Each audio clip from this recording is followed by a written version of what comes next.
It is time for high school football here on mycentralnebraska.com. This is Don Strecker, and I am at Pawnee Park's Memorial Stadium as we're getting set for tonight's Class A matchup between the visiting Omaha Westside Warriors and the Columbus Discoverers. Westside comes in with a record of 6 wins and 1 loss, and Columbus comes in at 3-4 on the season. And we'll welcome you to the Pinnacle Bank pregame show. Pinnacle Bank is a Nebraska-based bank proud to serve local families, businesses, and communities. Family-owned and operated, Pinnacle Bank values long-term relationships with employees and customers. Go to pinbank.com, that's P-I-N-N bank.com, member FDIC. Westside comes in at 6-1 on the season, as I mentioned earlier. Their lone loss coming on September 13th. They went to Lincoln Southeast and lost 22-17 to the Southeast Knights.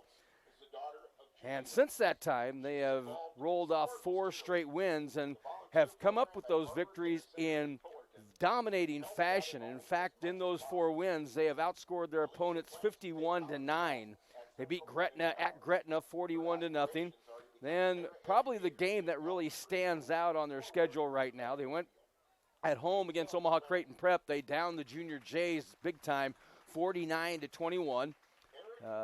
Their last 2 weeks, they have defeated Omaha Northwest 77-6, went to Elkhorn South and beat the Storm last week 38-7. So Westside comes in with pretty impressive resume so far this year. Of course, they started the year with a 35-0 win over Bellevue East and also defeated Papillion La Vista by 34 points. Columbus, meanwhile, is 3-4 on the season. The Discoverers started out the season 3-1, wins over Norfolk, at North Platte, and then at Fremont. Since then, they've hit some turbulence, taking on some Metro Conference schools. They lost big to Elkhorn South at home, 44-0. Then the heartbreaker against Creighton Prep.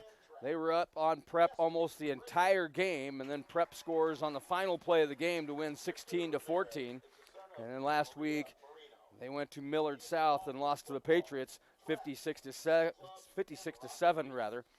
So Columbus comes in with a record of 3 wins and 4 losses. Ryan Kump had a chance to talk to both head coaches, and we'll have those interviews coming up for you right after this first time out. Up first, Westside coach Brett Freund coming up right after this. You're watching high school football on mycentralnebraska.com. Great Plains State Bank in Columbus, Petersburg, and coming soon to O'Neill. For all of your financial needs and the personal service you deserve, whether it's in person or online, contact Great Plains State Bank at 564-6077 or gpsbanks.com. Federal FDIC Equal Housing Lender. See Peckney and Associates, CPAs for your business, farm, corporate, and individual tax needs. Peckney and Associates, certified public accountants at 2458 18th Avenue in Columbus, and also in downtown Schuyler. Ryan Cuff back here on mycentralnebraska.com as we are kicking off tonight's coverage between Omaha Westside and Columbus High Discoverers. 6-1 on the season for Westside as they come into this matchup, winners of 4 straight games. And we're talking with head coach Brett Freund. Boy, just talk about the season that your team has had so far. You've had some very good wins, including wins over teams like Creighton Prep. You did have the one tough loss against Lincoln Southeast this year, but for the most part, you maybe have one of the best offenses in Class A. What seems to be clicking for your team so far this year? Well, you know, we have a lot of weapons this year, a lot of athletes, and of course we have a returning quarterback. And when you have that combination, things tend to go pretty well offensively. So we gelled pretty early. Off-season went well, and the kids know how to make plays. And it's just a matter of getting the ball in the right places and trying to find the weaknesses of the defense. We've been able to do that against a lot of our opponents. Well, you kind of teased what you have offensively. Of course, Cole Payton is your quarterback. 1,100 passing yards, 16 touchdowns already this year through the air. But I tell you what, he's got some really good runners behind him that probably have to help, open up the passing game a little bit. Of course, Bodie Harrell is the senior. He is at 481 rushing yards on the season. Of course, Cole himself can run the football pretty well as well with over 300 rushing yards. But that's got to be a good luxury for Cole to have, to be able to know that he's got a stable running game to really open up those passing lanes. It is, Ryan. We came into the season knowing we had about about 4 guys that we felt really good about. But because of a lot of injuries, we've had to go with 1 or 2 per week, just depending on all 4 of those guys. In fact, we've included a couple more. So it's been quite a stable of running backs. But, of course, having Cole's ability to run and make some reads, it's really helped our offense and provided a spark at times. So we kind of ham and egged it at running back, but we're real confident with 4 or 5 guys we have that we can plug in there and be pretty productive. Well, for the Columbus Discoverer fans who are going to be tuning in tonight that haven't seen your team before, what is kind of your philosophy both offensively and defensively? I'm a defense win games, Ryan, and we start there and we try to stop the run against teams, and then we try to figure out the pass and take away their best options, and that's where we start things is defensively. But obviously we want to have balance. We like an up-tempo type game on offense. We've really spread the ball around to a lot of different receivers and a lot of different running backs this year. And so we like to keep teams on their toes and as far as trying to key in on certain individuals. But overall, it's all about the battle up front. You got to win the line of scrimmage. And we found out in that Lincoln Southeast game that fourth quarter we lost the line of scrimmage, even though we had it for 3 quarters. So that we learned a lot of lessons from that game, being up late. And we've tried to work on that throughout the season to establish that tone. Well, your offense gets a lot of the credit, but defensively, I've been really impressed looking at your numbers. Of course, the most points you've given up in a game was 22 points in that loss to Lincoln Southeast, but your defense has been solid all year. Of course, you have 2 different defenders that have over 100 tackles on the season, both seniors. Of course, the leading tackler with 131 on the year is Grant Teggy. What does he bring defensively? And then just what's your mindset defensively? Are you more of a defense that likes to be aggressive and dictate the pace, or do you kind of read and react, seeing what the offense is going to be doing? Well, we're a 3-4 defense, so you have to be aggressive in a 3-4 defense. And I like to call it attack and react because that's exactly what we do. We have to think downhill first. And having a guy like Grant, he's scary. He's smarter than I am. And so he's out there on the field making adjustments, making calls for a variety of positions. It's pretty impressive to watch in practice. And he's just having a great year. He's productive. He's smart. He studies. He's ready for the game plan. And he does a great job getting the other guys in the right places. But we have a few seniors on the defensive side that really organize our defense well. Our entire secondary is underclassmen, but they're talented kids and they're coming along. And so defensively, we've been strong all year, even having Southeast, down 17-7 midway through the fourth quarter. But again, we learned some hard luck lessons there, and we've taken that into the rest of the season. Well, Coach, what have you seen from the Discoverers? Of course, they have had maybe one of the toughest schedules in all of Class A this year and have pulled out some big wins, and, they've had some tight games. And what have you seen from Coach Williams' squad, and what are you expecting from the Discoverers tonight? Well, they do have some talented kids, and offensively they run a nice scheme. It's not like a lot of variety, but they know their scheme well, and they run it well, and they're efficient at it, and they've been able to break some teams down by sticking with it. And I admire coaches that stick with their scheme and don't try to trick it up too much. And so Coach Williams has shown a lot in what we've seen on film in terms of consistency and in terms of getting his kids to play his offense very well. Same defensively. They make some good plays at times, and they show some discipline on defense and show a little variety with some blitzing. So we take that as a challenge and being able to get our kids better to pick up blitzes and hopefully find the weaknesses where they may lie. All right, Coach. Well, thank you very much for talking with us here this evening. Good luck in tonight's matchup. Hey, thanks, Ryan. Appreciate it. Once again, that's Brett Freund here, head coach for Westside. We'll continue with your pregame show when we come back. Central Community College Columbus prides itself on being a comprehensive college, providing students the opportunity to learn job skills for immediate use in the growing area or earn credits to transfer to a 4-year university. Save money while getting a great education at Central Community College, cccneb.edu. Welcome back, everybody, here to Columbus as the Discoverers take on Westside here tonight. We are now joined by Discoverer head coach in Craig Williams. Coach, the season started off so promising for you at 3-1 on the season. Of course, you've had a 3-game skid now on the year, trying to get back on track here tonight in a big game at home. But what did your team do so well the first 3 games that maybe come hard to come by here the last few games? Well, I think, if you look at our schedule, it has a lot more to do with our opponent than it does what we've done well and what we haven't. Obviously the last 3 weeks, we've played top 10 teams, and we're going up against number 3 in the state tonight. So, I think it has more to do with that. We are a better football team right now than we were in week 1, 2, and 3. There's no question about it. But sometimes you just run into a group of teams that, that they're pretty good. And that's what we've ran into, Millard South last week.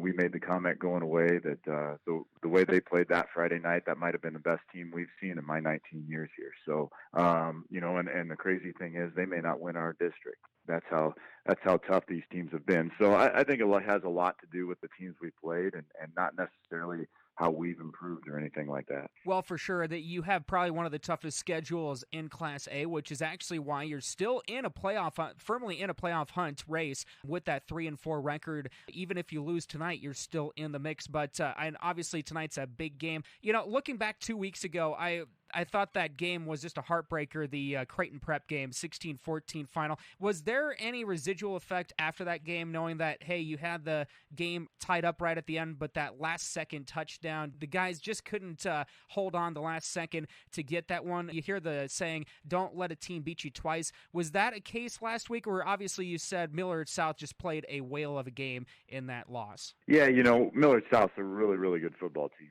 And so, that gets looked at all the time. And, I'm sure that there's times that is the case. But, yes, our kids were incredibly disappointed. Our staff was disappointed we didn't finish out that football game. But, we came back on that on Monday last week and then really got after it and prepared the same way we've prepared. And, I think, again, it had a lot more to do with Millard South and who they were. And not what happened the week before to us. And our kids know that it's going to be tough week in and week out. And, we've got to prepare the same way and prepare for a tough football game every Friday night. Of course, offensively, you're led by your junior quarterback, C.J. Fleeman. He's had a pretty good year so far with over 800 passing yards, and he does have 3 touchdowns through the air. But I tell you what, everything starts with Joey Brosh in the backfield, of course, the now newly Wyoming commit. And just talk about what Joey brings to the table and how he's able to kind of open up the rest of the field for that quarterback and wide receiver room as well. It's got to make Fleeman's life a lot easier knowing that he's got a tailback like that and a lot of weapons on the outside to go to. Yeah, Joey is if defenses don't account for Joey and put an extra guy and flow their defense to where he's going, he's going to make him pay. And he's a powerful, strong, fast kid and runs the ball extremely hard. So a couple weeks ago when we played Elkhorn South, we had a very poor offensive showing, and the game plan there was just simply to pound it outside and try to get our athletes going. And after that game, we decided that we needed to let Fleeman loose a little bit and let him run the football and get our quarterbacks in the run game more. And we've been a lot more successful with those things. So Joey gets the defense's eyes going one direction, gets them flowing one direction, allows us to do a lot of our misdirection stuff that has worked for us the last few weeks, and certainly our bootleg game. Also our play action stuff. It's opened up Landon Thompson, who's a tremendous receiver for us. It's opened him up down the field and allowed us to complete some passes that in some easy situations. Defensively, of course, you're led by both Blaze Stanley and Mason Moore, 2 very good juniors for your team that you can really build around going into next year as well. But they have played lights out football. You're 2 leading tacklers. And defensively, you've given up some points this year, but as you said, that very tough schedule. What are you going to have to do against Westside tonight? Because they come in maybe one of the most prolific offenses in Class A. Yeah, they really are. And we've, in our analysis over the weekend, and we showed this to our kids, in the last 6 games, they've had 15 scoring drives of 3 plays or less. And that's phenomenal. So obviously if a team wants to beat them, and their one loss, all of their scoring drives are over 8 plays. So if you take that formula right there, you got to make them take snaps. You can't give up that 60, 70, 80-yard touchdown, and you got to make them take snaps. If they are going to score, it's got to be a 7, 8, 9-play drive that makes them take snaps and honestly takes time off the clock and shortens the game a little bit. And so, and then to help our defense, our offense has got to move the sticks. We can't have 3 and outs. We can't have turnovers. we've got to do our part in flipping fields and moving the sticks for them. Well, Coach, thanks a lot for talking with us here this evening, and good luck tonight. Should be a fantastic matchup, and we'll see if you can get win number 4 of the year. All right, thank you. Back here at Pawnee Parks Memorial Stadium, Don Strecker here with you. Ryan Kump working the board here at Pawnee Parks as both teams come onto the field rather for the beginning of tonight's game. Here quickly are the lineups, the Ruruka Aganado starting lineups, brought to you by Ruruka Aganado, an independently owned and operated CarQuest Auto Parts store. For Westside, they will be on offense to start things off. Columbus won the toss. They've deferred to the second half, so Westside will get the ball first. Quarterback is Cole Payton. The running backs, Avante Dickerson and Bodie Harrell. The fullback is Will Hurtado. The tight end is Trevor Barajas. Wide receivers include Grant Taggy, Jake Holmstrom, Cal Weideman, and Kobe Bretz, also Grant Guyette. The left tackle is Nate Nowell. Also left guard is Jack James. The center is Bo Lucas. The right guard is Cade Haberman, and the right tackle is Jackson McMillan. And we are going to have the national anthem right now, and then we'll have the Columbus defense of lineup right after the national anthem.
Columbus High School Marching Band under the direction of Jeff Peabody with our national anthem this evening.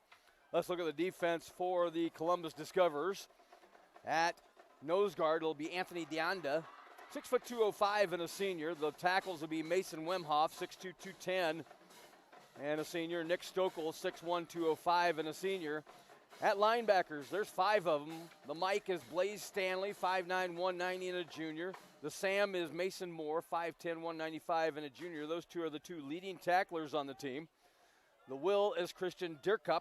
He's a 6', 210 senior. At the stud is Landon Thompson, 6'3", 180 and a senior. The whip is Noah Stokel. He is a 6', 185 and a senior. And the defensive backs, the corners are Trey Kobza, 5'9", 165 and a junior. Ernst Hausman, 6'2", 195 and a sophomore. And the free safety is Caleb Van Dyke, 5'11", 180 and a junior. Garrett Esch getting set to kick off. Back deep for Westside, Jack Wimmer. Avante Dickerson also back there, along with Anthony White. Triple safeties back there, and it's a line drive kick. It's going to carry past Dickerson and into the back of the end zone. Westside will have it 1st and 10 at the 20-yard line.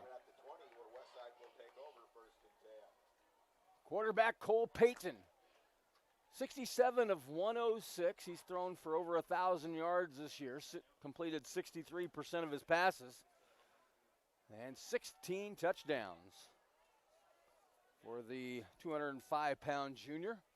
He brings them out with receivers to both sides, tight end to the right, 2 backs in the backfield. He'll be under center, calling his starting count. Gives it off. This is Dickerson, and Dickerson blown up right at the line of scrimmage. Dickerson right at the line, and he gets knocked down by 1. Nick Stokel there to knock him down after a pickup of just 1. 2nd and 9 at the 21. Two receivers to the left side, one is in the slot. Offset eye, back to throw, Peyton rolls to his right, left-hander throws it downfield, almost picked off and then caught for a first down for Westside. And that's Grant Taggy. Taggy with the completion up to the 39-yard line and a first down for Westside. Taggy, just this week, verbally committed to Nebraska as a walk-on. And an 18-yard gain on 2nd and 9, and that brings up first down and 10 for Westside. Here's Dickerson running the right side. He's got running room and another first down, and he's going to be forced out of bounds in Columbus territory at the 45-yard line, a pickup of 16 by Dickerson.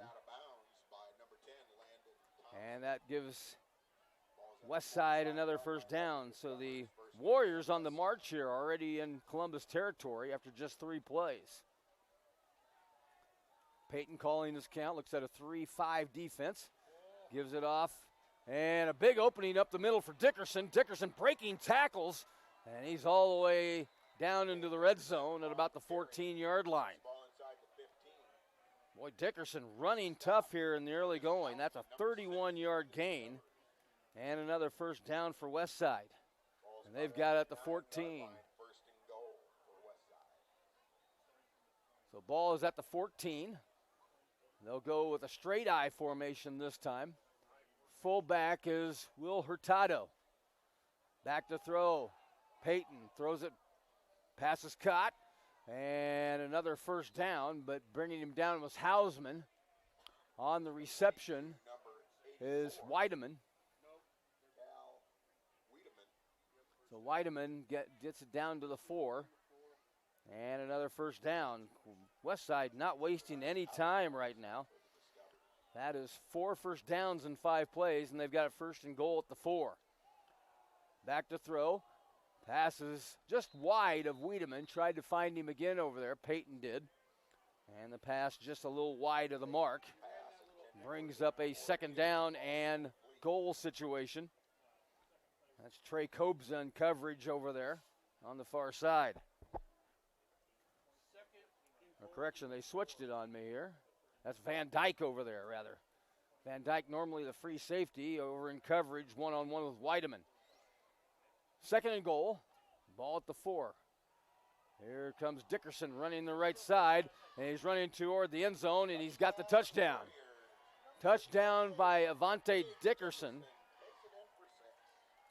And that didn't take very long at all. In fact, still 10:23 left to play here in the first quarter. 4-yard touchdown run by Dickerson. And he had 4 carries for 52 yards on that drive.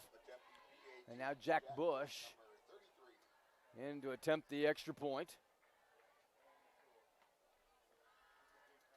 Waiting for the snap. As they showed a little bit of a swinging gait there. Now they all move in tight. Ball is a slow snap, but spotted down, and the kick is good. Good hands there by Jackson Rawl, the holder, to be able to come up with that low snap. 7-0 Westside, 10:23 to play first quarter. Back after this here on mycentralnebraska.com. Loop Power District, serving you electrically, actively promotes economic development throughout the region and maintains 5 area parks for public use. Loop Power District, serving you electrically. Keep your business looking good. Call Jackson Services in Columbus, offering uniform and linen rental, entrance mats, mops, paper and soap products, and air fresheners, delivering quality and service to their customers for 90 years. It's Jackson Services. At Columbus Community Hospital, your health matters. We offer a complete line of healthcare services close to home. You can count on skilled and compassionate care around the clock. For more information, follow us on social media or visit columbushosp.org. Back here at Pawnee Parks Memorial Stadium, 7-0 Westside on top. And Jack Bush getting set to kick off. Joey Brosh back deep for Columbus. Also back deep for the Discoverers is Trey Kobza.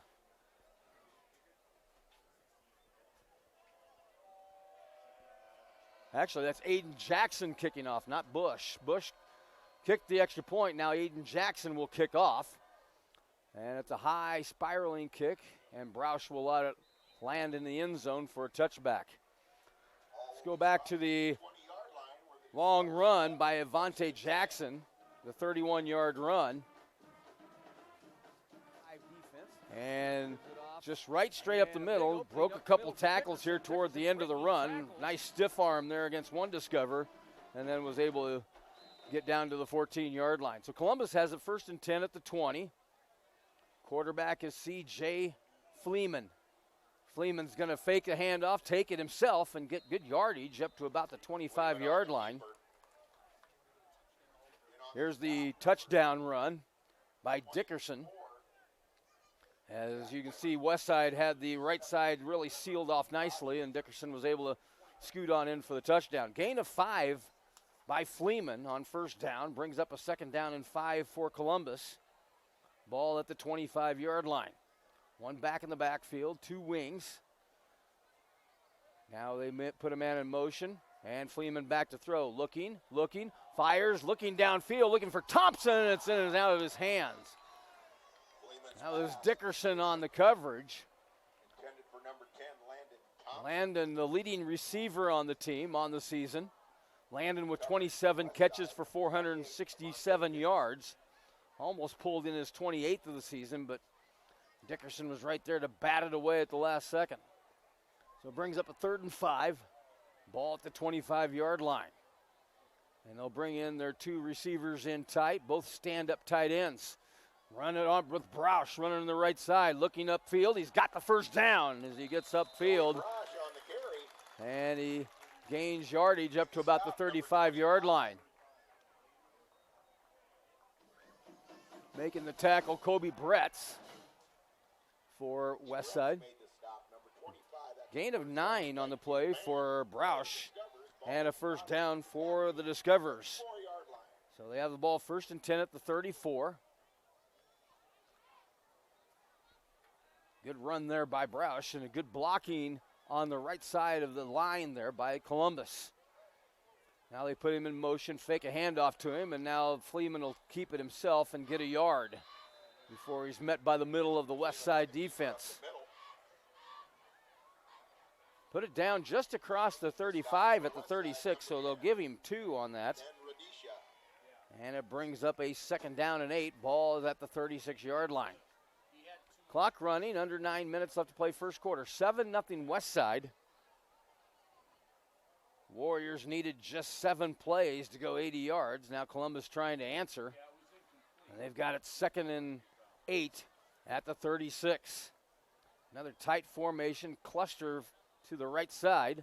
Put a man in motion, that's Broush, running it again to the right side. This is what he got the 1st down on. This time he's going to get shorter yardage before he's spun down there by Trevor Barajas at the 39. So pick up a 3. So they'll bring up a 3rd down and 5. Second 3rd down that Columbus has faced. They converted on the first 3rd down and 5 situation by giving it to Broush. We'll see what happens here. 3rd and 5, ball is at the 39. They look over the sideline, looking for signals from the coaching staff. Now they'll split 2 receivers to the far side. To the very far side, that's Caleb Van Dyke. In the slot on the left side is Broush. And now a draw play, giving it off to Mason, and he is Mason Moore, and he's stopped in the backfield. Boy, that fooled nobody for Westside. Moore loses 2 yards, and it brings up a 4th down, and actually they're going to move it back at the 36, so a loss of 3 on the play, and a punting situation for Columbus. Or are they going to go for it on 4th down? Now they'll back into a punting situation. Fleeman, also the punter as well as the quarterback. Gets a good snap, comes forward, he hits it. It's going to be a high, short kick off the side of his foot. And it's going to take a Westside bounce, then a Columbus bounce, and roll out of bounds at about the 44-yard line. So that's where Westside will take over 1st and 10. Just a 19-yard punt that time by Broush. Or correction, by Fleeman. And Westside will have it for the 2nd time here this evening. 7:05 left to play here in our first quarter. 7-0 Westside. Warriors with the ball for the second time this evening. They have a receiver to the right side, actually two receivers to the right side. And now late tight end coming in, that's Barajas. I formation. Turn, give it off. This is Harrell with the ball. And Harrell with good yardage gets across the Columbus 45 down to the 44-yard line. So Harrell with a gain of 12 and a first down for Westside. Westside's offensive line is huge. They average 245 pounds per man. Three of their linemen are at 260. And here is Harrell again, this time shorter yardage. Good play that time by the Columbus defense. Leading the charge was Christian Dierkup. Stanley also there. Gain of 2 brings up a second down and 8. But good pressure there up front by Landon Thompson. Thompson, I think, forced Peyton to throw that ball before he was ready. Kind of threw the timing off on the play rather than be able to set back and throw. And it brings up, again, late substitutions in for what? 2 are in the slot. Cole Peyton back to throw after getting the snap. Fires it downfield. Pass is caught. And a first down. Kobe Bretz with the reception. And another.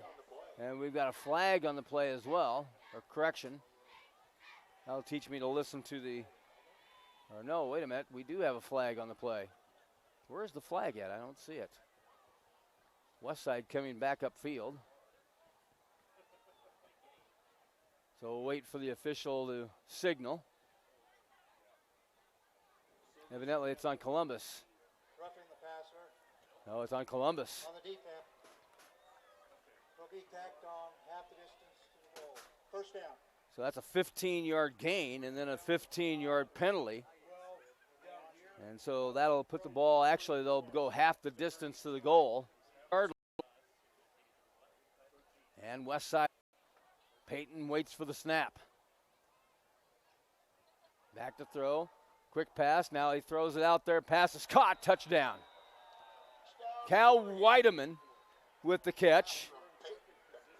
That is 17 touchdown passes for Peyton. And it is 13-0 Westside. Still 6:09 left to play here in the first quarter. So Weideman catches a 14-yard pass from Cole Peyton. And now Jack Bush in to attempt the extra point. Holding is Jackson Rawl. And actually they've got it lined up. Will they go ahead and kick it with those guys all lined up over on the right side? Now they'll move back in. Waiting for the snap from center. Rawl did a nice job on the last one. This one's a little better snap, and Bush kicks it right through. 6:09 left to play here in our first quarter. Our score, Westside 14, Columbus nothing. Back with the Warrior kickoff after this here on mycentralnebraska.com. Everyone loves the great fresh taste at Taco John's in Columbus on Howard Boulevard. Home of the best tacos and best breakfast burritos in town. Unwrap the original at Taco John's Columbus. My Taco John's. Ernst is a proud supporter of all area athletes. Finding the vehicle you want at a great price is our priority. Ernst, the one place. Ernst, great service for a great price. It's Ernst.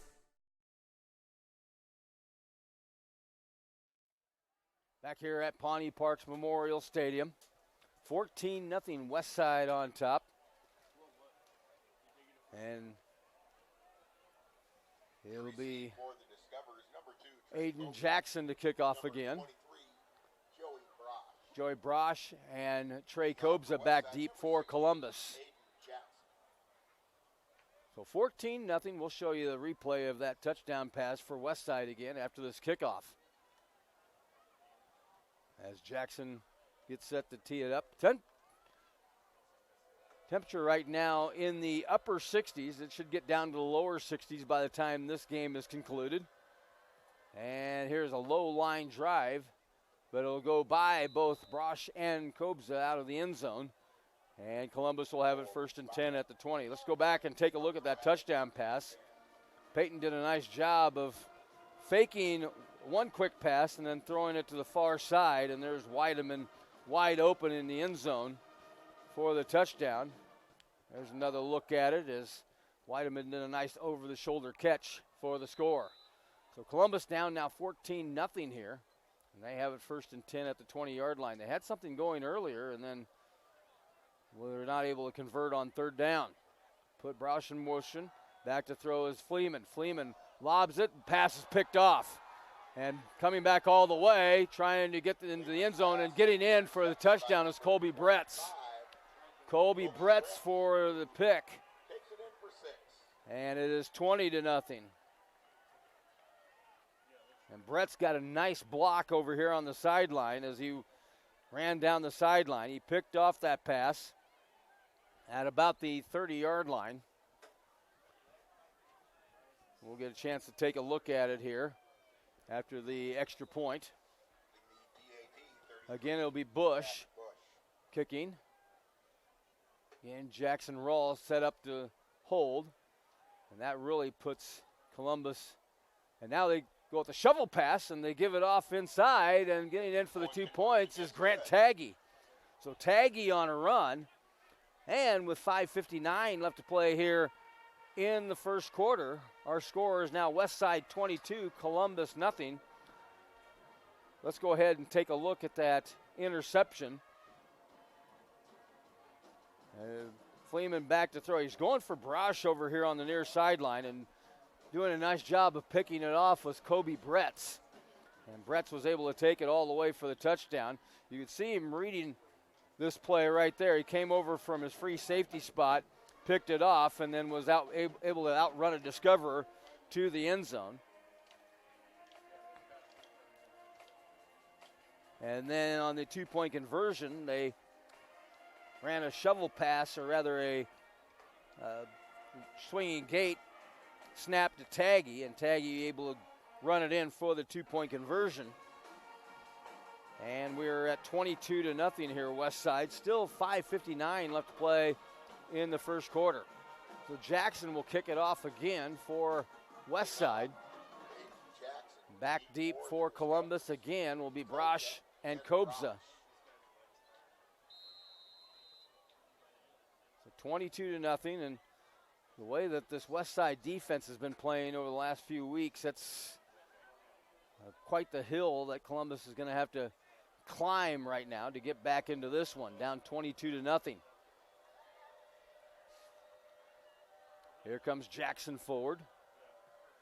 This is a high spiraling kick. It's going to land about 5 yards deep, and Kobza cannot bring it out. You cannot bring out kicks in the end zone in high school football. So Columbus will have it once again, 1st and 10 at the 20-yard line.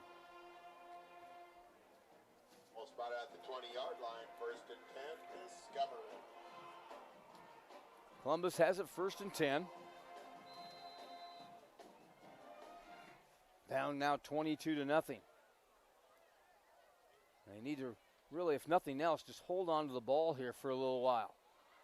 Fake a handoff. Now here comes Fleeman, and Fleeman's going to pick up a yard. That may have been a busted play as Fleeman looked over to the right side as if he wanted to hand off to somebody, and there was nobody there to hand off to. So Fleeman just took off himself and gains a yard up to the 21-yard line.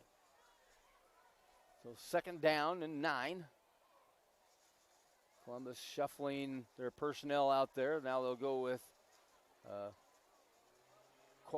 cluster formation. Give it off to Brosh. Brosh cuts back upfield, trying to break tackles, and he gets up to the 25. So carry of 4, and it brings up a 3rd and 5. Brosh last Sunday committed to Wyoming to play for the Cowboys.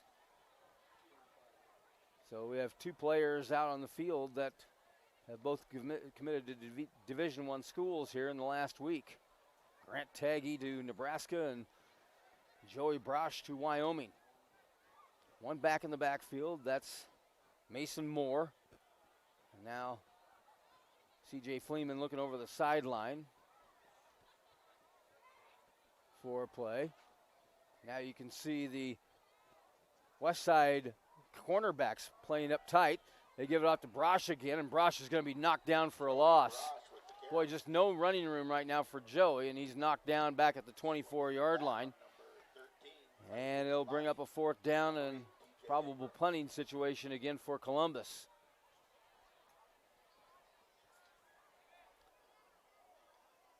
Moving back deep for Westside is Taggy, standing at about his 44-yard line. Now he backs up a couple steps, waiting for Fleeman's punt. This is a better punt by Fleeman. High spiraling kick. Taggy takes it at the 37.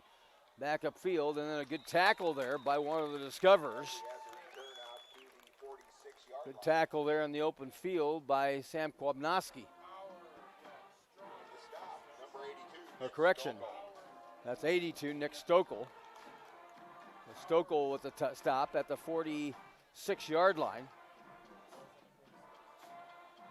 That was a punt of 33 yards that time by Fleeman, so a better punt than his last one. And here comes Westside again, up 22-0. Still 3:51 left to play in our opening period. One receiver to each side. Cole Payton calling his count. No whistles and flags fly. And we may have our second penalty of the game. Columbus committed a roughing the passer penalty earlier in the quarter. And now we may have our first penalty on Westside. No, it's going to be on Columbus, offside. So Columbus with two penalties now for 19 yards. And it brings up 1st and 5 for Westside at the Columbus 49.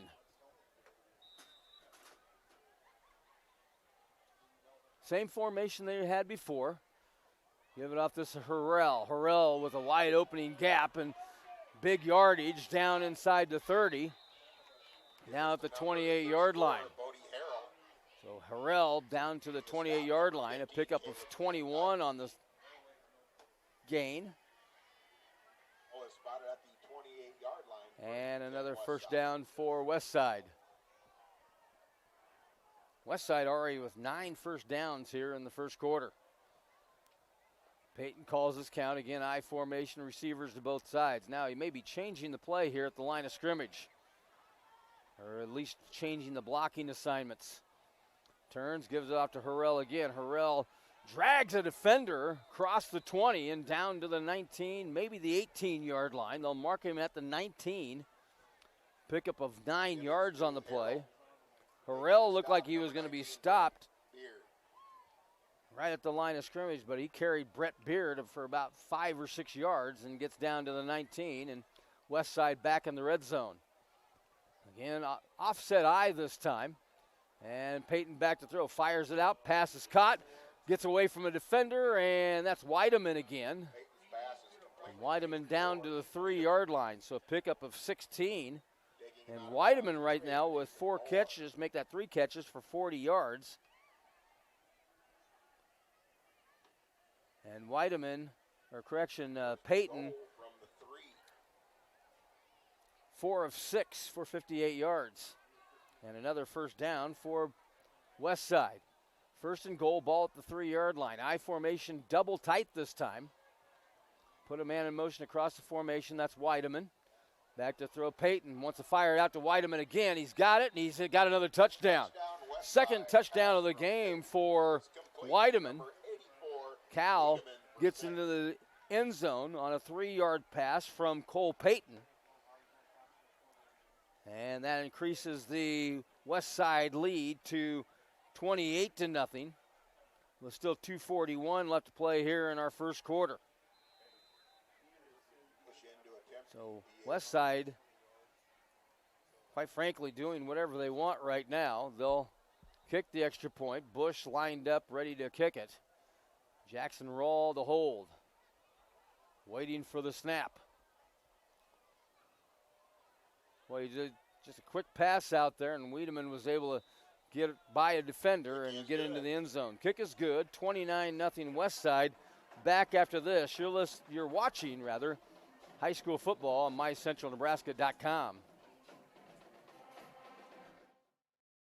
Serving the Columbus area since 1880 is Insurance Services of Columbus, the oldest, wholly locally owned insurance company at 13th Street and 23rd Avenue, downtown Columbus. Call Al Nabalski. The best caterers are Wonderlicks Catering, again voted best caterers and the best chicken. For weddings, anniversaries, funeral dinners, graduations, any occasion, see Wonderlicks Catering, Columbus. Back here at Pawnee Parks Memorial Stadium, let's look at that last touchdown by Westside.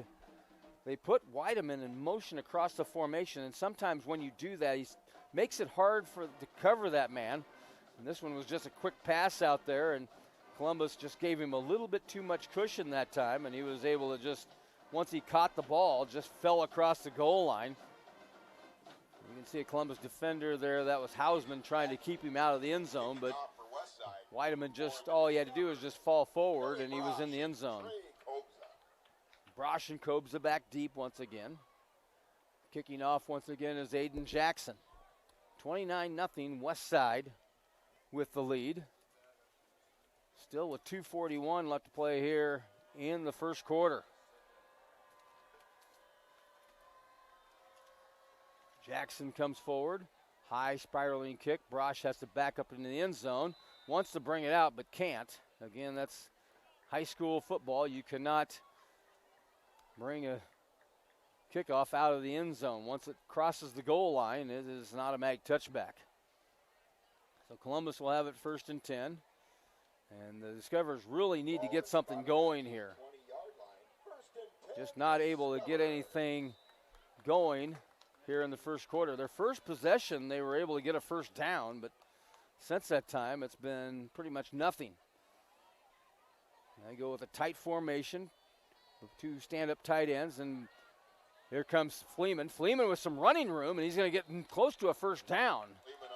He was finally wrestled out of bounds. They're going to mark him out at the 27. A good play there by C.J. Fleeman as he was able to get 7 yards on that. And that brings up a 2nd down and 3 for Columbus. Fleeman now with 4 carries for 15 yards. Brosh also has 4 carries for 15 as well. Fleeman waits for the snap. Fake a handoff. He's going to keep it himself again. And he's going to be stopped short of the first down. Looked like he was going to get it, and then a wave of Warriors came up and knocked him backwards and kept him from falling forward. And he ended up short of the first down by a yard. So 3rd and 1 for Columbus. Ball at the 29-yard line. Clock running. Close to 2 minutes left to play here in our first quarter. Columbus trying to find a way to stem the tide here of this Warrior onslaught in the first quarter. But Brosh in motion again. And now doing some shifting around a little bit. And now they give it to Joey. Joey wasn't sure he had the handoff. Now he does have it and gets the first down. Boy, that looked a little weird. I thought maybe Brosh had lost the ball, or maybe that Fleeman had kept it. And Brosh thought he was supposed to take it, so he was trying to go back and get it. And instead, he had it the whole time and was able to end up getting the first down anyway. So ball at the 34-yard line, and Columbus needs to string some of those together. Just keep the ball here for a little while and march it down the field if nothing else. Cross County at the end of the first quarter leads BDS 8-6. That game being played over on our sister station, KZ100. Give it off to Mason Moore. I do believe, or no, that was Christian Dierkop. Dierkop, the ball carrier, and he gains 1 up to the 35. Taggy with the tackle for Omaha Westside. Columbus, you'll notice, trying to take some extra time here. Again, they're just trying to keep their defense on the sideline for a little while. Trying to keep their offense on the field, keep Westside's defense on the field for a little longer. Here comes Fleeman after faking the handoff, and he's going to get another yard before he's taken down. That time it was Barajas making the stop. So gain of another yard. And it brings up a 3rd down and long situation for Columbus, 3rd and 8. They've got to get it to the 44-yard line for a first down. It's just back tip of the ball touching the 36. And that may be the last play of the first quarter as we're down to under 10 seconds left, and Columbus may just let this first quarter bleed out. So after 1 quarter of play, our score, Westside 29, Columbus nothing. Back after this. You're watching high school football on mycentralnebraska.com. KZ100 is Central Nebraska's source for local news, weather, sports, and the leader in agricultural information. We're the station playing your favorite country and focus on covering the issues that affect Nebraskans. Nebraska's biggest FM, KZ100. 93.5, The Hawk. The station that made the classics classic. Nebraska's classic hits. 93.5, The Hawk. Clear 101 KLIR. Today's hits by Maroon 5, Bruno Mars, and Rihanna with popular hits from the 90s and 80s. Wake up to the morning buzz with Riley Scott and Sandy Fisher weekdays at 6 a.m. Your at-work station. Clear 101 KLIR. Back here at Pawnee Park's Memorial Stadium, Don Strecker here with you as I am adding up the numbers here in the first quarter for both teams. Westside with 154 yards total offense in that first quarter. Columbus with 36. And that's really reflected on the scoreboard as Westside with the 29-0 lead after 1 quarter of play. And Columbus just trying to string some first downs together. They've picked up 1 so far here on this possession. And trying to get another one here, but they face a 3rd and 8 situation against a Westside defense that has been pretty stingy, especially the last 4 weeks. Westside has given up just an average of less than 9 points a game over their last 4 ball games. So Columbus trying to get into a formation here that'll put them in a position to make this 3rd and 8 play. 2 wings, 1 on each side. That's Brosh over on the far side. And also 2 receivers. Put Joey in motion. And rolling to his right is Fleeman. Trying to find Brosh. Brosh has it, first down. Good pass there from Fleeman to Brosh. And Brosh able to get out of bounds at the 46-yard line. Actually, they're going to mark at the 47. So a pickup of 11. And a first down for the Discoverers. Well-designed play that time as they were able to get Brosh out into the flat here. And with his speed, they had to respect his speed to Westside's defense, so they couldn't come up too tight or else he was going to take off on him. And then Fleeman able to find him over on the sideline and throw a nice ball for the first down. Fleeman put Brosh in motion. Now Fleeman will take off himself, and he's going to be stopped right at the line of scrimmage, trying to fight forward for a yard. Making an initial hit was Jack Wimmer with the initial hit. And then he got help from some of his buddies. And Fleeman, they're going to give him a yard on the play. So it brings up a 2nd down and 9 situation. Ball is at between the 46 and 47-yard line. So a long 9 here for Columbus.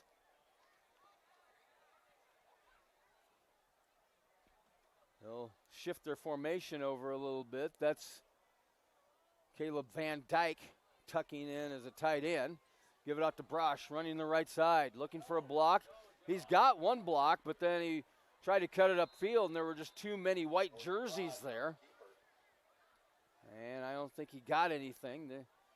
They'll give him a half yard up to the 48-yard line, so still 3rd and 9 situation for Columbus. Joey right now with 6 carries for 20 yards.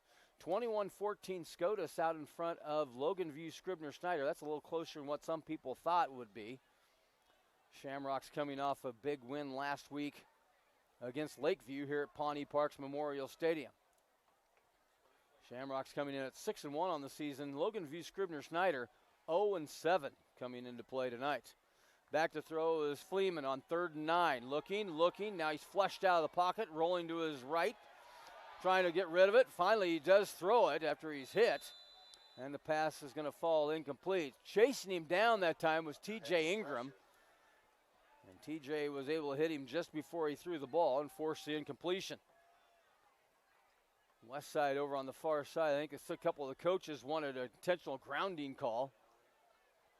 But I believe there was a receiver in the area. A couple of the coaches over there complaining about that. Now but it'll be 4th down, and Columbus again is going to be forced to punt. Although we'll wait and see whether they got to lose, if they go for it or fake it on 4th down here. Fleeman waiting for the snap. That's Taggy back deep at the 20 for Westside.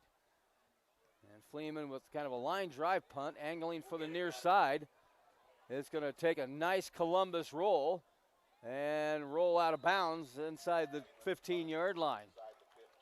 So not the prettiest punt in the world, but pretty effective. It ends up going as a 36-yard punt and a 36-yard net, and Westside with their worst field position of the game so far here tonight. The Warriors up 29-0. 10:06 left to play here in the first half. We'll have statistics at the half during our Clock Tower Auto Mall halftime show. We'll also run down the scoring for the first half. And so far it has been all Westside Warriors. Columbus trying to change that. First they've got to get a stop here on defense. Put a man in motion toward the formation. And now they give it off, and a new running back in the ball game. And boy, finding running room and a first down for that running back. That is Jordan Mayberry. Jordan, a 5'7", 140-pound junior, not very big. But he looks like he's got some pretty good speed, and he was able to pick up 12 yards and a first down. So a 12-yard gain and another first down for Westside. 11 first downs on the game. Now here's a gain up the middle by the Warriors.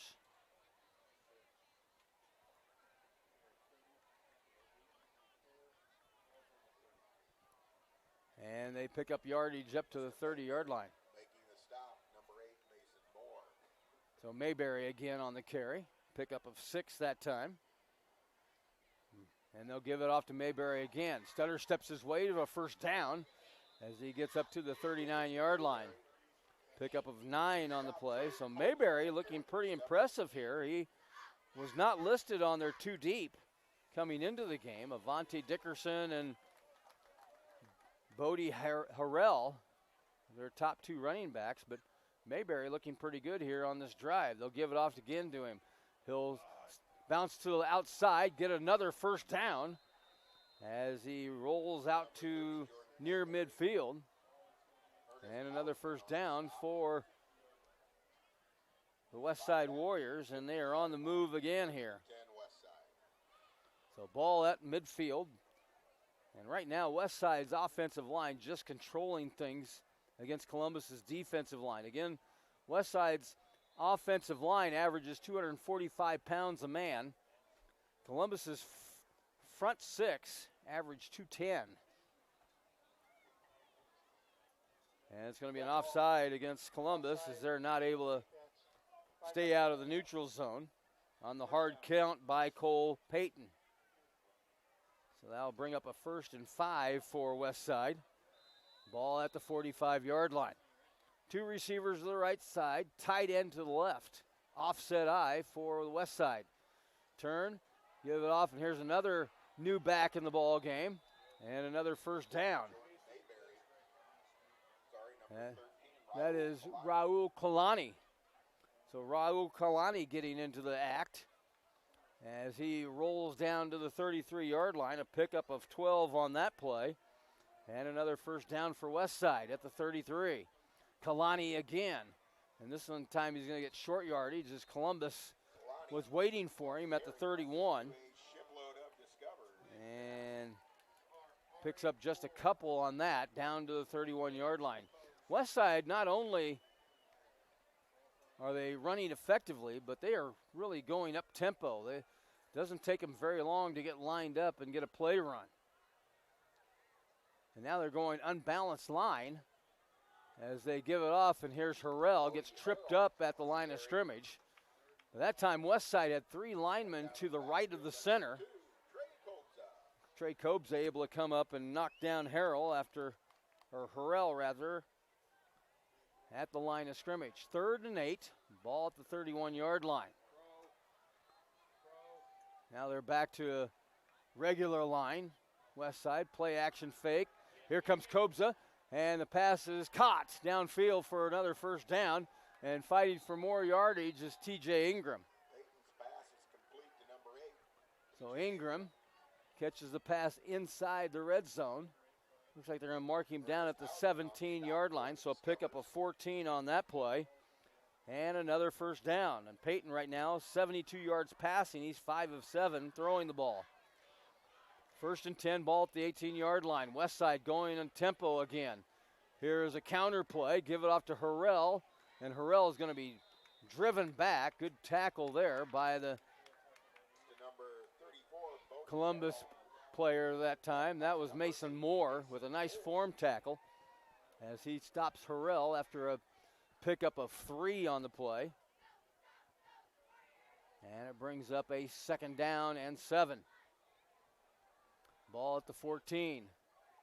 Here's Harrell again, and boy, that was a wall of discoverers right there, knocking him down. And they're going to give him yardage, I believe, down to the 12. They do mark it at the 12, so a pickup of 2. Harrell right now with 7 carries for 49 yards. Harrell came in as the leading carrier on leading rusher on the season. Had 78 carries for 481 yards. He missed a couple games because of an injury, so he's only played in 6 games so far this year. Back to throw is Peyton. Ball is thrown low, but caught. And it's going to be close to a first down. Grant Guyette making the stop there. And we'll see whether he got enough for the first down. They're going to give it to him. Pickup of 5 on the play. And another first down for Westside. And Peyton has completed passes to 5 different receivers so far here in the contest. Down to under 6 minutes left to play here in the second quarter. And here is what a tough run there by the running back. That was Radisha. Radisha able to get it in to the end zone for the touchdown. Boy, what a tough run there by Radisha. 7-yard touchdown run. And that pushes the lead up to 35-0 with 5:48 left to play here in the second quarter. So Radisha with a 7-yard run. And now waiting for the extra point again. Will they snap it again short to Taggy, or will they kick it? Looks like they're going to kick it. Waiting for the snap is Rawl. Waiting to kick is Bush. Good snap, good hold, and the kick looks good. It is good. 5:48 left to play here in the first half. Our score is now Westside 36, Columbus nothing. Back with the Warrior kickoff after this here on MyCentralNebraska.com. MyCentralNebraska.com TV is your source for live sporting events. Log on to MyCentralNebraska.com and watch live coverage of high school sports from your favorite teams. During the summer, catch live coverage from US 30 Speedway, Boone County Raceway, Off-Road Speedway, Dawson County Raceway, and the Nebraska Bush Pullers. Watch on your computer, cell phone, tablet, plus smart TV and gaming devices through our YouTube channel. Free live video streaming on MyCentralNebraska.com. 11 plays, 88 yards for that touchdown.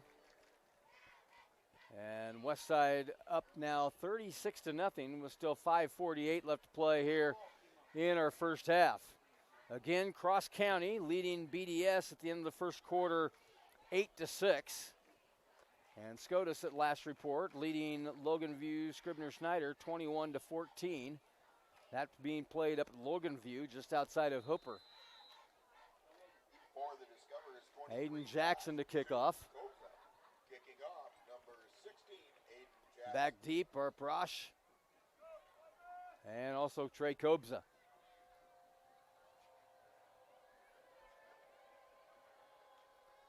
Jackson comes forward. And this is a high spiraling kick. Brosh wants to field it, but it's going to end up carrying just in the end zone before it goes out of bounds.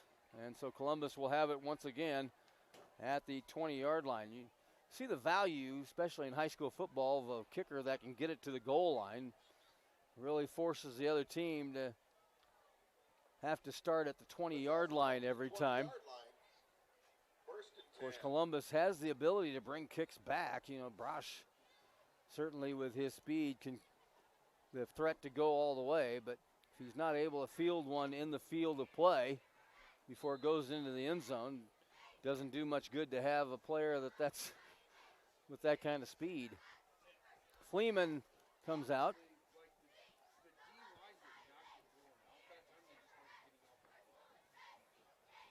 Wings to both sides.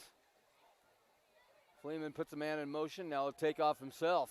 Tries to get around one defender, and then he's going to be stuffed behind the line of scrimmage. Boy, there were just too many white shirts there for Fleeman to get around. He did a nice job of waiting for one block to take place, but then about 3 or 4 others came in that player's place and knocks down Fleeman for a loss of 2. And Fleeman a little shaken up on that play,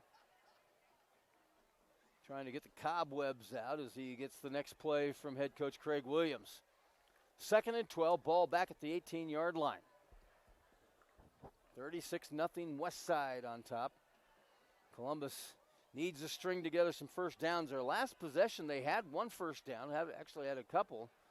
They're just not able to get anything going consistently, and now they give it off to the fullback, and he's going to be stopped behind the line of scrimmage. That's Mason Moore, and he's going to lose 2 more yards. So Columbus going the wrong direction right now. They face a 3rd and 14 back at the 16-yard line. Columbus trying to keep the ball away from this Warrior offense, which has been pretty proficient here in the first half. They've scored on all 5 of their possessions here in this first half of play.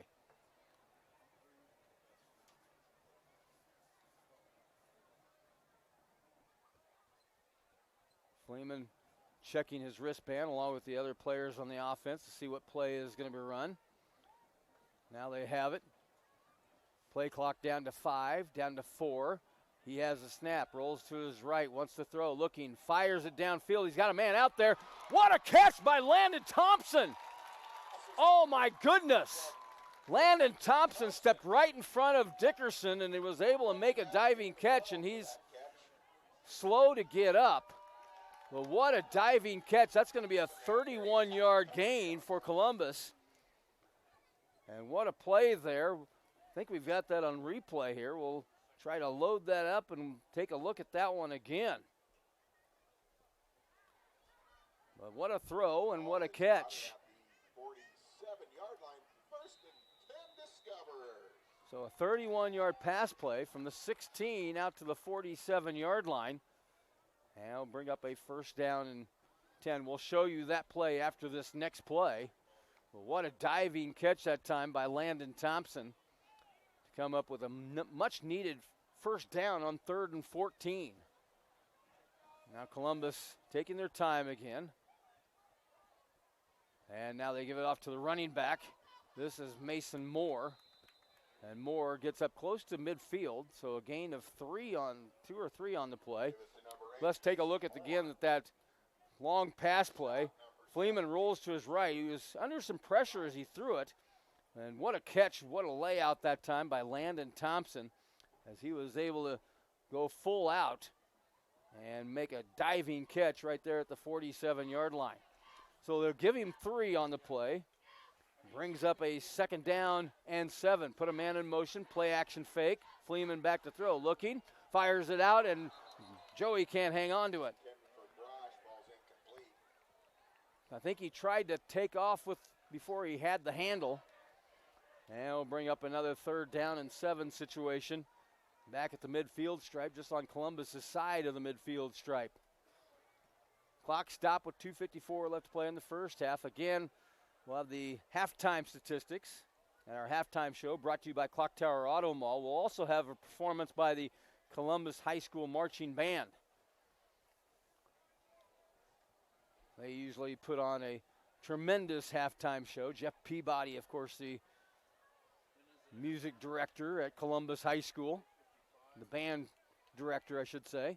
Back to throw Fleeman on 3rd and 7. Looking, throwing against his body. Pass is picked off. Interception one by Taggy. Taggy trying to break a tackle. Now the ball's loose, but they're going to say he was down inside the 40. And so that is the second Columbus turnover of the game. And so Columbus, which had something going there, ends up turning the ball over. And it looked like Fleeman's arm may have been hit on that pass. Kind of fluttered out there, done not his normal spiral, and it was picked off by one of the Warriors. And let's take a look at it again here. He rolls out to his right. Yeah, it looks like maybe a lineman may have hit his arm as he tried to throw it out in the flat that time. And it was picked off, and then Taggy ended up fumbling the ball at the end of the play, but they said he was down at the 39. Now Peyton throws it, and not able to hang on. It was Grant Guyette trying to run a little tunnel screen out here to the right side. And the receiver not able to hang on. So both teams have a drop here in the second quarter. Westside lines up quickly on 2nd and 10. Give it off to the running back and more running room. This is Dickerson again.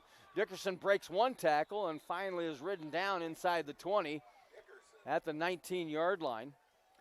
Pickup of 20 yards by Avante Dickerson. And Avante with 5 carries for 72 yards. Quickly, Westside over the ball again. 1st and 10 at the 19-yard line. Give it off to the running back. Dickerson sidesteps the defender. Now it's a foot race. Gets around 2 defenders and scores. 19-yard run by Avante Dickerson. And boy, he showed his speed on that play, as it looked like the defender had the angle. And wait, we got a flag back on play. This may be coming back. This would be the first penalty on Westside. And it is against the Warriors. So this will be a 10-yard penalty from the spot of the foul. So it'll actually be about a 12-yard penalty from the 19 back to the 31-yard line. So take off the touchdown off the board for Dickerson. That would have been his second of the ball game. And Westside with their first penalty of the game. And it moves the ball back to the 31-yard line. Offset eye. Dickerson dotting the eye. They're going to give it to him again. Boy, he's got some big blocking up in front. Gets some yardage, and he's going to get all the yardage back on the penalty plus a couple. Back down to the 18-yard line. And it looks like they're going to mark him down at the 18-yard line. So a pickup of 13 on that play. And he's up to 85 yards rushing on 6 carries. 2nd down and 9. Give it off to Dickerson again. Runs to the outside, now cuts back inside. Works his way downfield. He's got the first down. As he goes from the 18 inside the 10. And they'll mark it at the 6-yard line. So that's a pickup of 12. And Dickerson at 97 yards on the ground. Now Harrell in there at the I-back position.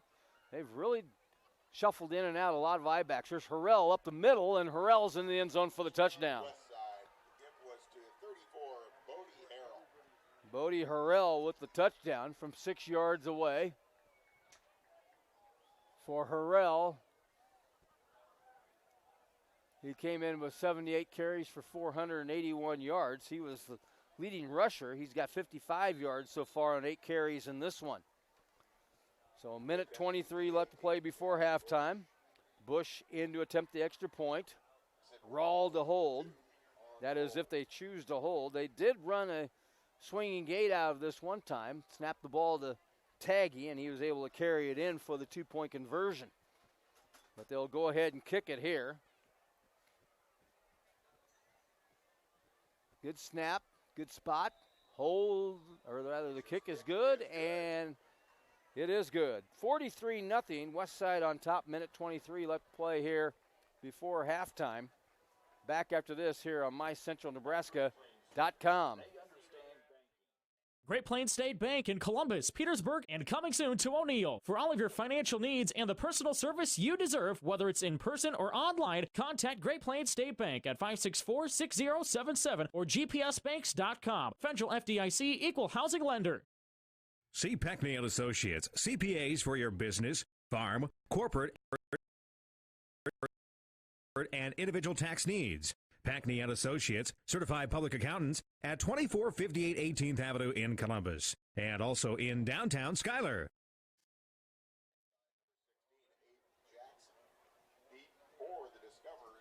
Back here at Pawnee Parks Memorial Stadium. Later on tonight, we will have over on 93.5 The Hawk, we'll have the Hawk scoreboard show. Scores, highlights, game recaps. I'll be the host of that one as soon as I can get out of here and get back over to the station. That's tonight at 10:30 on 93.5 The Hawk scoreboard show. Also, don't forget, on the Hawk scoreboard show, we'll have the off-the-wall game of the week. Here's the kickoff by Jackson. Broush will get the return this one as he takes it at the 1, angles back to the middle of the field, breaks a couple tackles. Now trying to get to the outside and is going to be taken down at the 16. Good job that time by Westside as they kept him kind of penned in. Players that were coming down the field on coverage were able to stay in their lanes and keep him from getting outside. Broush, big, strong kid, 6'1", 205, and he was also has some very good speed, was able to break a couple tackles, but then there were just too many Warriors there to be able to go all the way. And so Columbus has it 1st and 10 at the 17-yard line. 1:14 left to play here in the first half. We'll see how the Discoverers try to play it here. More than likely they'll try to grind out a first down or two and head to the clubhouse. But who knows? They did have Landon Thompson with a long catch, so maybe they'll try to get it to him again. Here is Trey Kobza with a run. Kobza gets the call around his left side. And he was able to get yardage up across the 20. Jackson McMillan. So Kobza with a nice run on first down, picks up 5 from the 17 up to the 22-yard line, brings up a 2nd down and 5. Clock stopped with 1:09 as Trey was knocked out of bounds. Columbus trying to piece together a first down here to start things. Fleeman puts a man in motion. Now he'll take off and run it himself.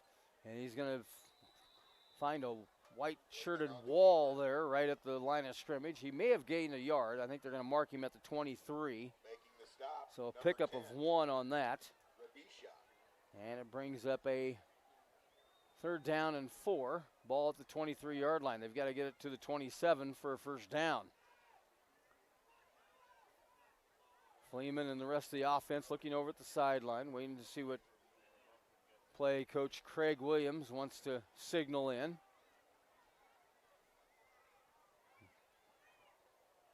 Now they're looking at their play card that's on each player's offensive player's wrist. Now Fleeman puts a man in motion. Give it off to the running back up the middle and getting the first down. Good run that time by the running back. And that was Christian Deercup. Give us Christian Deercup. Gain of 6 on the play. And it brings up a first down for the Discoverers. 4th first down of the game for Columbus.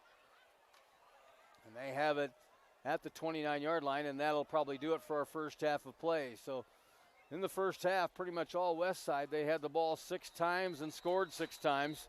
And the Warriors lead it at the half, 43-0 over the Columbus Discoverers.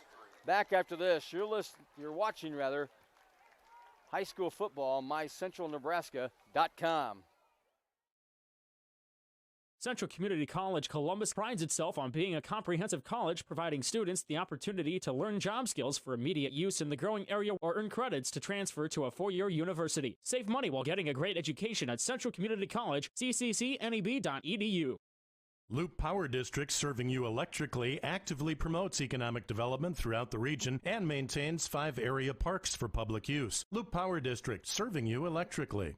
Keep your business looking good. Call Jackson Services in Columbus, offering uniform and linen rental, entrance mats, mops, paper and soap products, and air fresheners, delivering quality and service to their customers for 90 years. It's Jackson Services. At Columbus Community Hospital, your health matters. We offer a complete line of healthcare services close to home. You can count on skilled and compassionate care around the clock. For more information, follow us on social media or visit columbushosp.org.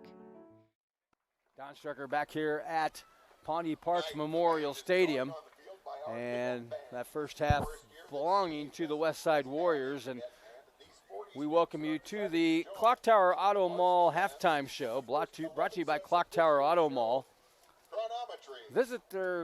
Log on to clocktowerauto.com or visit their location at 805 23rd Street in Columbus.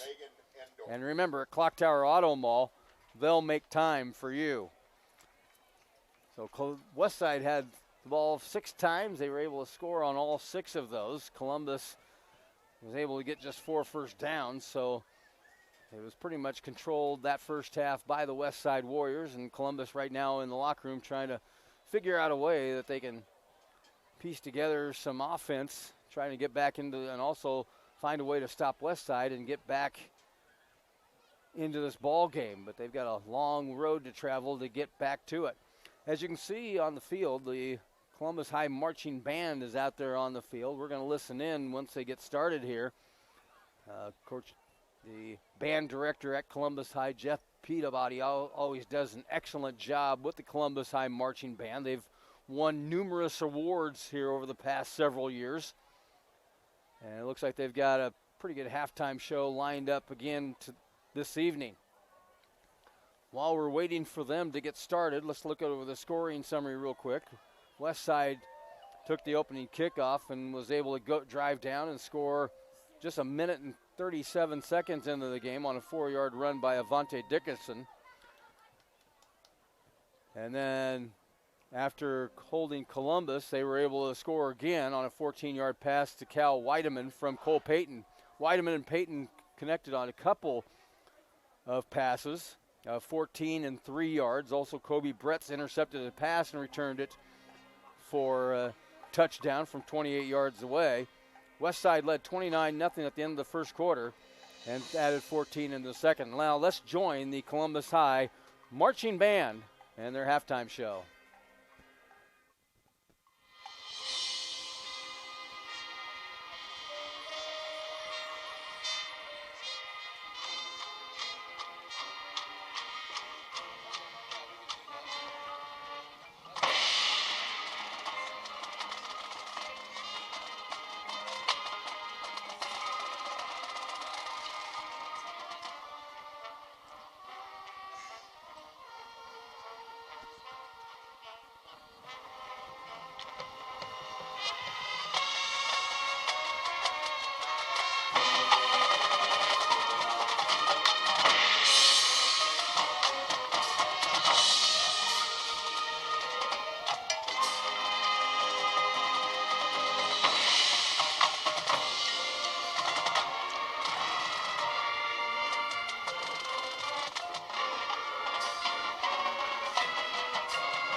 Okay. The Columbus High Marching Band under the direction of band director Jeff Peabody. Excellent job once again by the Columbus Discover Marching Band, and now they'll play the fight song for everybody here.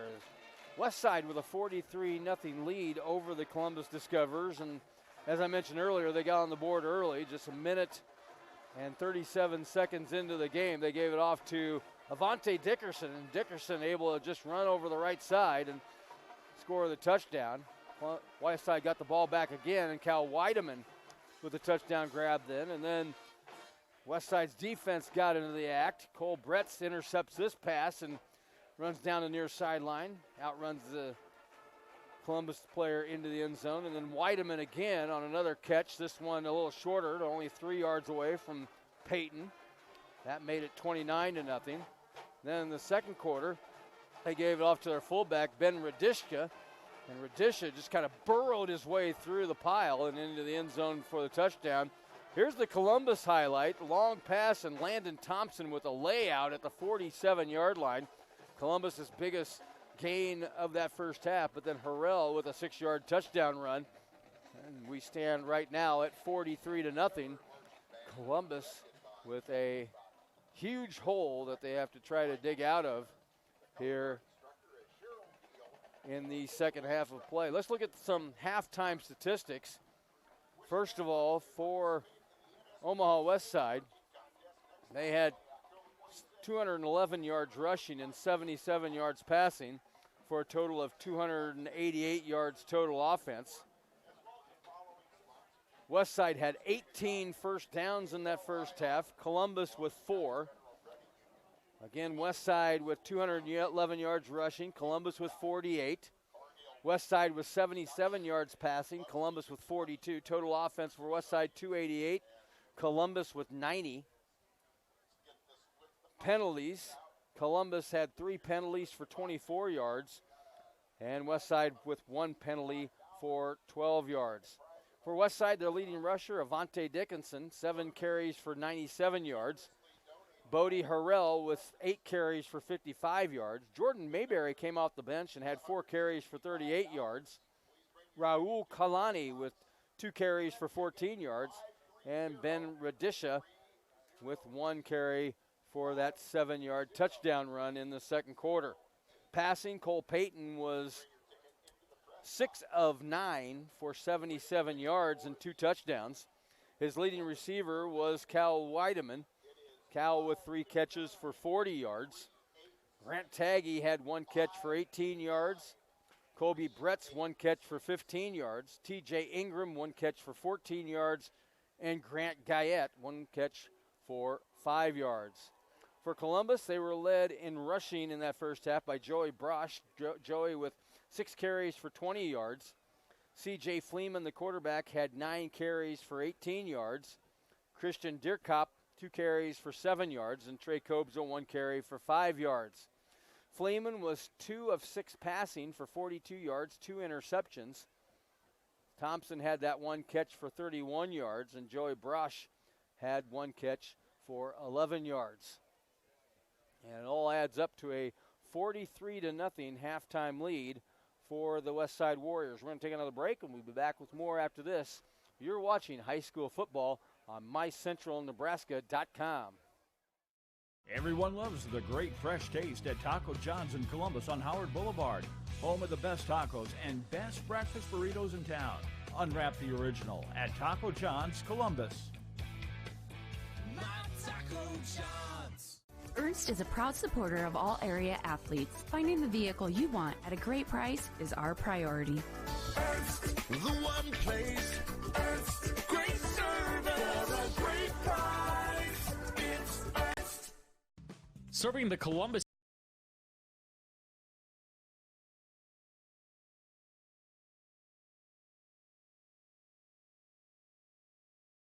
area.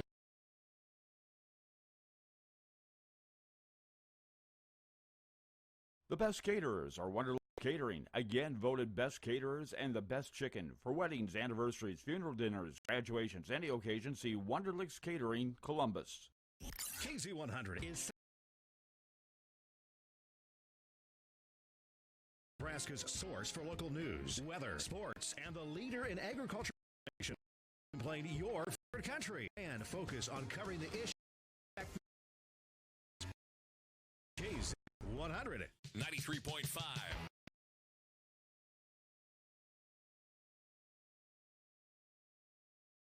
The Hawk. The station that made the classics classic.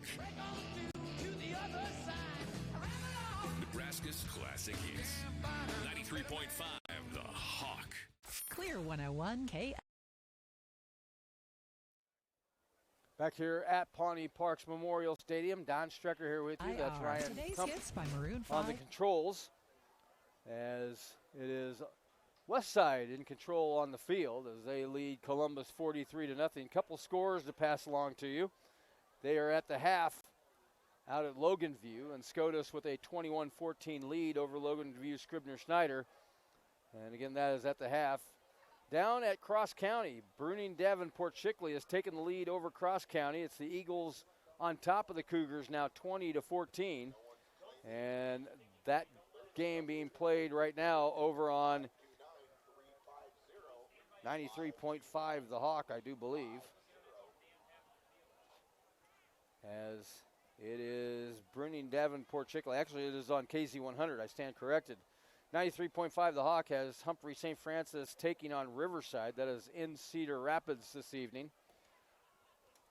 Eric Johnson has the call of that one. Kevin McNabb with Cross County and Bruning Davenport Chickley. Of course, we'll have highlights from those games later on tonight on the Hawk Scoreboard Show. As soon as I'm done here, I will head back to the studio to gather up scores, highlights, along with game recaps from those two games. We'll also talk a little bit about this game. We'll also talk about next week's schedule that we have on the docket. We've got games on Thursday and Friday. Next week will be the last week of the regular season, and that usually means some teams play on Thursday night. So we'll have some Thursday night action as well as Friday night action next week on our Alpha Media Columbus stations. Now let's go over that schedule right now. Thursday night on KLIR, I will be in David City as the Shelby Rising City Huskies take on the Aquinas Monarchs. That game scheduled for 7 o'clock. And then on KZ 100, Ryan Kump will be in Albion. The Pierce Blue Jays, they are having quite the season. They'll take on the Boone Central Newman Grove Cardinals. That game also scheduled for 7 o'clock. And then on Friday night, on 93.5 The Hawk, Eric Johnson will be in Schuyler. The Sioux City Cardinals, South Sioux City Cardinals, taking on the Schuyler Warriors. That game on 93.5 The Hawk. And then over on KLIR, Kevin McNabb will travel to Wahoo as SCOTUS battles the Wahoo Warriors. That'll be for the district championship and an automatic berth in the C1 state football playoffs. And there's a very good chance, if SCOTUS is able to hold on tonight, a very good chance that both those teams, in fact, it'll be very likelihood that both teams will make it to the playoffs. Columbus will have one more game next week. After their game tonight against Westside, they will travel back into Omaha and take on Northwest. And that game will be on Friday night.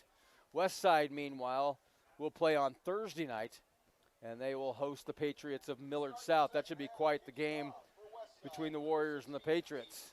Warriors have certainly shown their muscle here so far this evening. Jackson getting set to kick off. Aiden Jackson's been doing all the kickoffs tonight. Jack Bush has done all the extra point kicking. Those two are also the punters, but neither one of them has had to punt so far yet tonight. Westside with 6 possessions and 6 scores.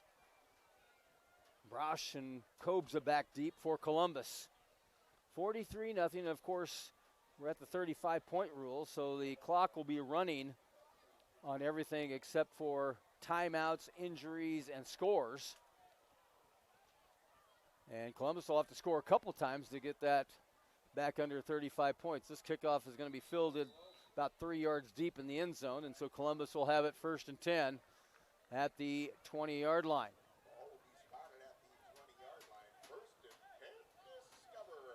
So Columbus will have it 1st and 10 at the 20-yard line. and looking to get something going here offensively. They were really struggled on the offensive side of the ball in the first half. Actually struggled both sides, to be honest with you. Fleeman checking with Mason Moore and also with Joey Brosh. Now waiting for the snap. Gets it. Here's Brosh.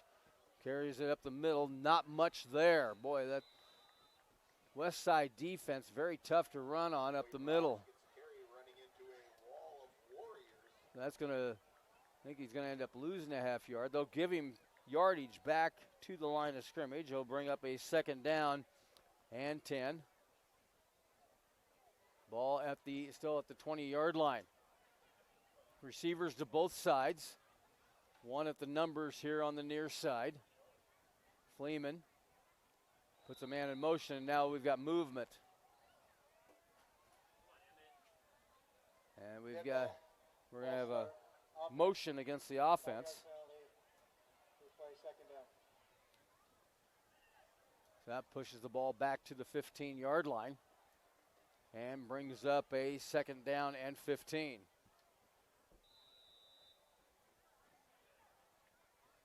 So we'll see how play call changes here for Columbus. They'll change their formation, 2 receivers to each side. Back to throw is Fleeman, looking to set up a screen. He's got it set up to Moore. Moore's got blocking up front, and he's in the open. 30, 35, 40, 45, 50. Looking to get into the end zone and is knocked down all the way into Westside territory. Boy, they had that set up well. And a long gain for Columbus all the way down to the Westside 26-yard line. That is a gain of 59 yards on the play. And a first down for the Discoverers. Well, that was well set up and also well blocked. And then once Moore got into the open, it was just a foot race to see if he could make it all the way to the end zone. He got knocked down at the 26. But a pickup of 59 yards on the play. And Columbus in business at Westside territory at the 26-yard line.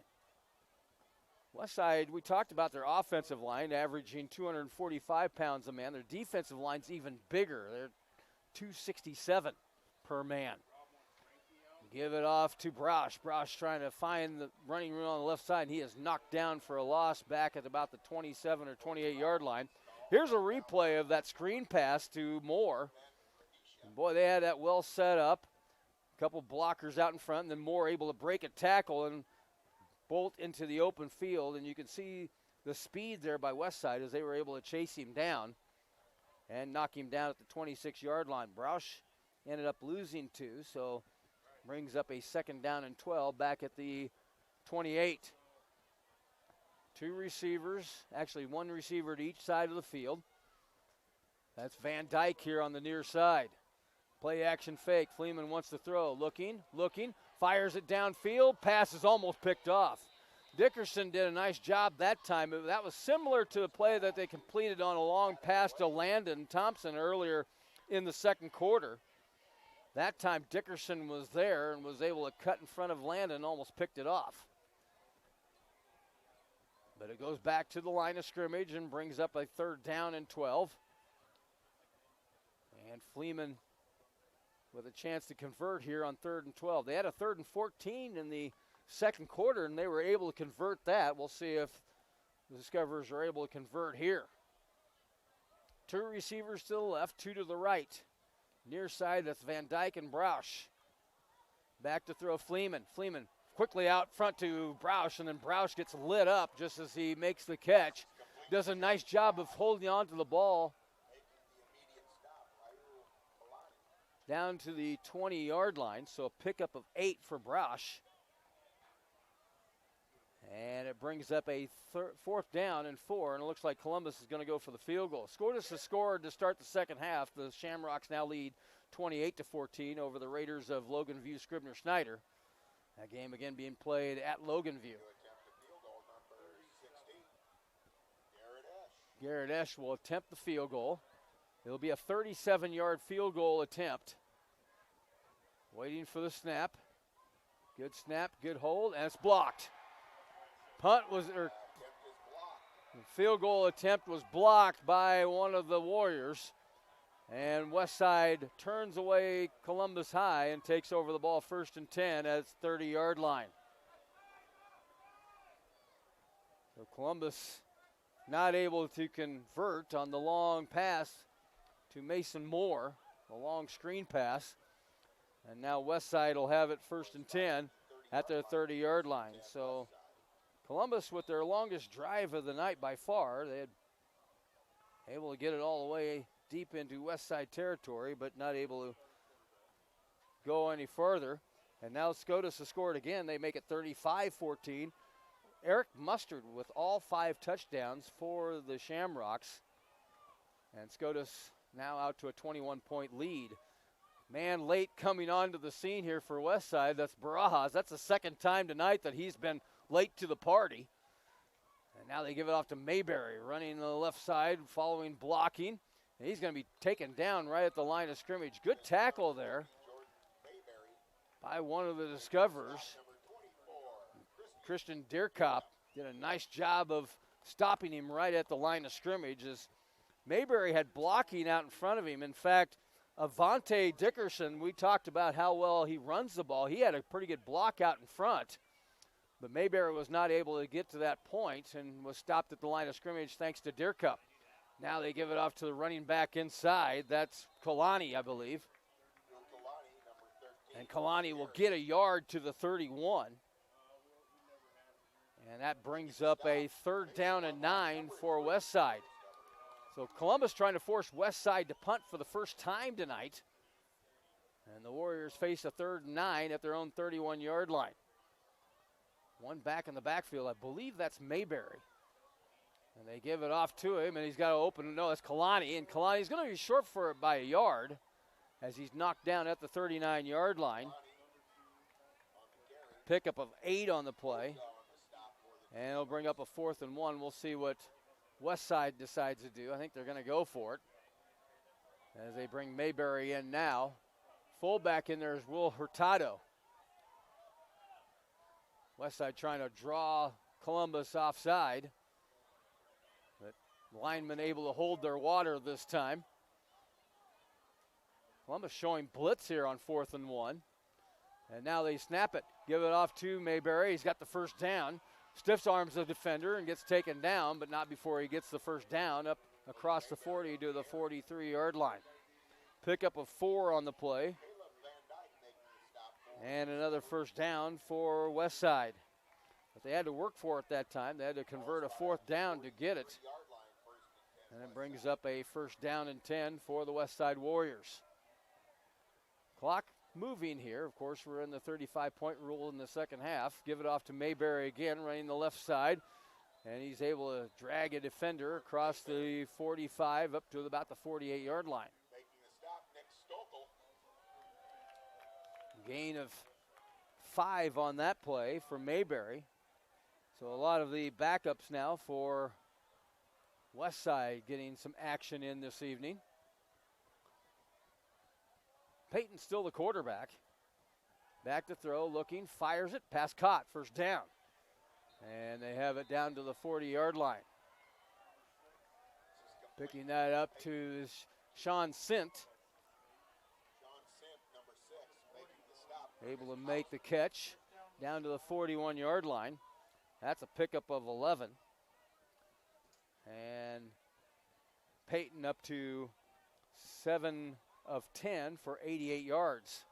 And big stop there in the backfield that time.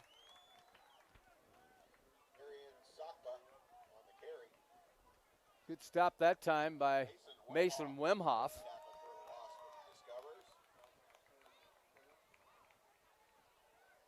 So Mason Wemhoff getting into the action here. And he was able to stop the running back that time for a 3-yard loss. That was Sopka.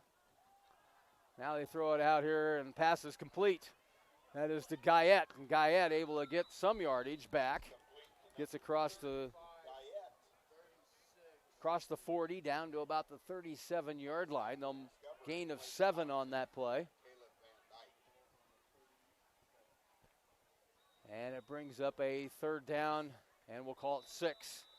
And we've got a whistle and a stoppage here. I think we've got a equipment situation and now a timeout, I believe, called. And so, no, there's not a timeout called. It was an official timeout. I think the Westside coaches and players thought that it was a timeout called by Columbus, but the White Hat calls them back out onto the field, says, no, that's an equipment situation. So they get that settled, and now Westside with a 3rd and 7 at the 38. Give it off to the running back.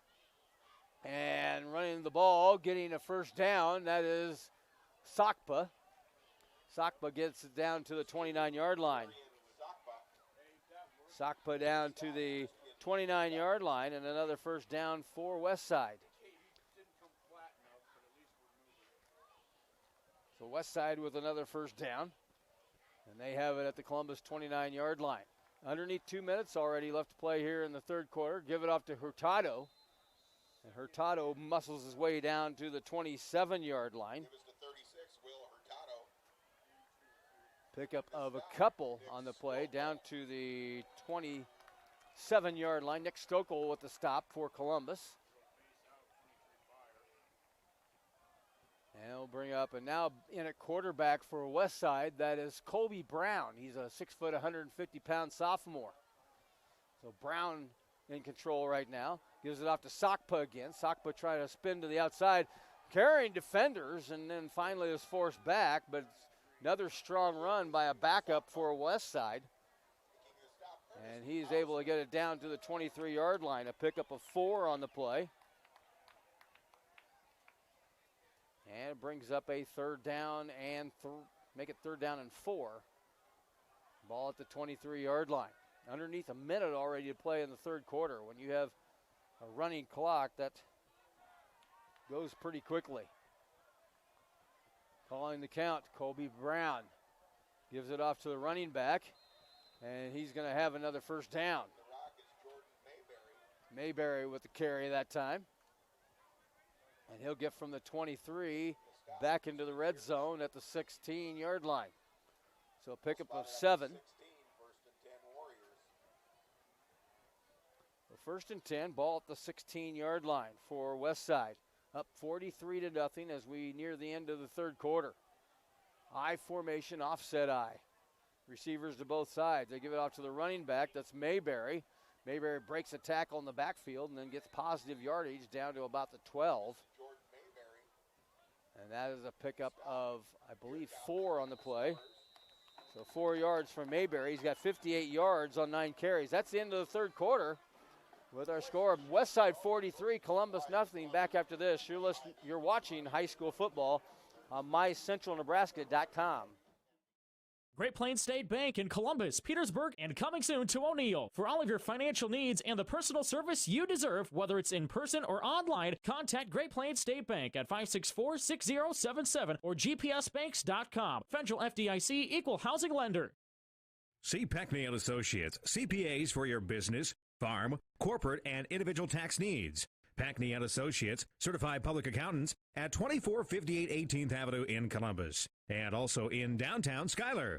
Central Community College Columbus prides itself on being a comprehensive college, providing students the opportunity to learn job skills for immediate use in the growing area or earn credits to transfer to a 4-year university. Save money while getting a great education at Central Community College, cccneb.edu. Loop Power District, serving you electrically, actively promotes economic development throughout the region and maintains 5 area parks for public use. Loop Power District, serving you electrically. Back here at the Pawnee Parks Memorial Stadium through 3 quarters. Westside with 346 yards total offense. Columbus with 155. And Westside on the move again as we begin the fourth quarter. 43-0, Westside on top. They scored 29 points in the first quarter, 14 in the second. This is just their 7th possession of the game. They're threatening to score again. They have it 1st and 10, make that 2nd and 6. Ball is at the 12-yard line. Backup quarterback Colby Brown in the ball game. Gives it off to Mayberry. Mayberry stutter steps his way and then is pushed back after he gets a yard. He gets down, I believe, to the 11. No, they're going to mark him right at the line of scrimmage, so no gain on the play that time. Mayberry with 10 carries for 58 yards. Not bad for a third-string running back. Of course, the starter, Zavante Dickinson, had 7 carries for 97, and Bodie Harrell with 8 carries for 55. 3rd and 6. Back to throw. Brown fires it out there. Pass is caught. And getting short yardage out there is Anthony White. So Brown to White. And a pickup of just 3 on the play.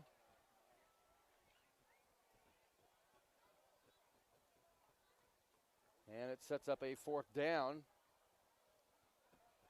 for Westside. Be 4th and 3, ball at the 9-yard line. They have to get it to the 6 for a first down. Give it off to the running back, and he is blown up. Great play there on defense by Mason Moore. And Mayberry knocked all the way back to the 15-yard line. That is a loss of 6 on the play. One of the best defensive plays of the night by the Columbus Discoverers. And Columbus will have it 1st and 10. That is the first time tonight that Westside has failed to score on a possession. So Columbus will have it 1st and 10 at the 15-yard line. You'll notice the clock is still running. It 35-point rule. Anytime in the second half that one team's ahead by more than 35, the clock continues to run. The only time that it stops is on penalties. And they're going to say that Trey Kobza was down. I don't think he was.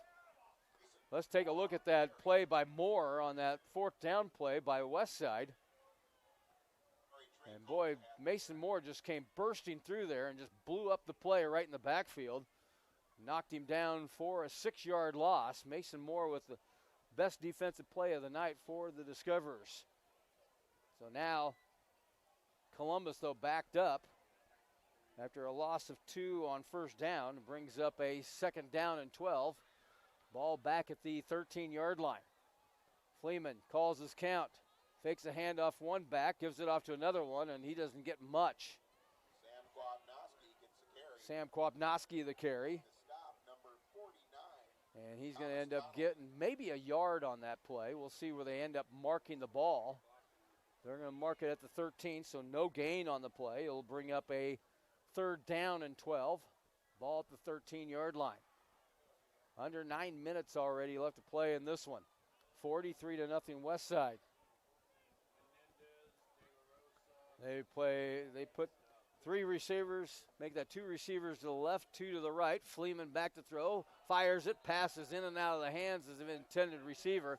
Good defensive play, though, by Dominic Rizak.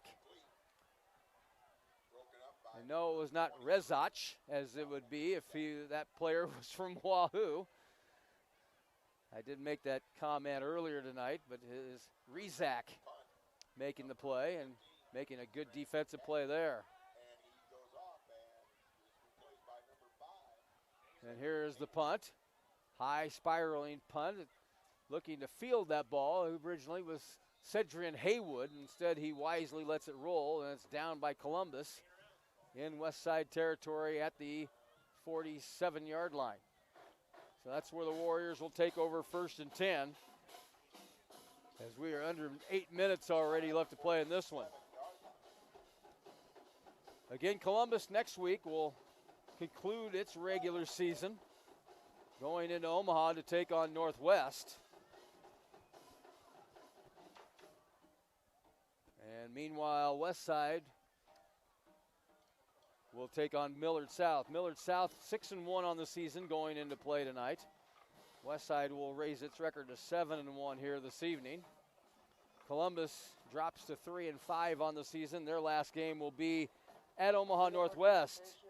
On the defense, that penalty is a 15-yard penalty. First down, this way.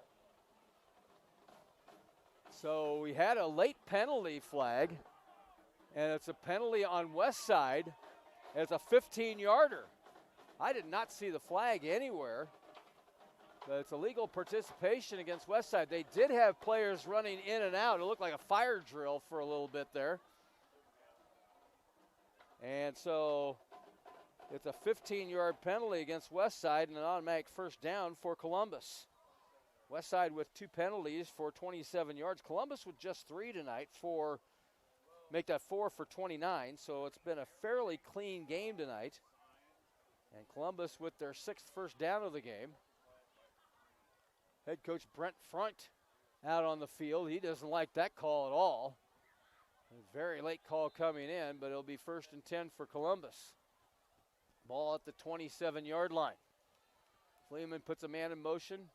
He'll give him the ball on the handoff, and running with the ball, that's Ian Libby. And Libby's going to get yardage up to about the 30-yard line. Pickup of 3 on the play for Libby. And it brings up a 2nd down and 7. So 2nd and 7, ball at the 30-yard line. Again, don't forget we have the Hawks scoreboard show later on tonight here on, or I should say over on our sister station 93.5 The Hawk. We'll have scores, highlights, game recaps. Don't forget our off-the-wall game of the week. That's all coming up 10:30 tonight on 93.5 The Hawk. Fleeman puts a man in motion, fakes the handoff. Now he gives it off to the running back.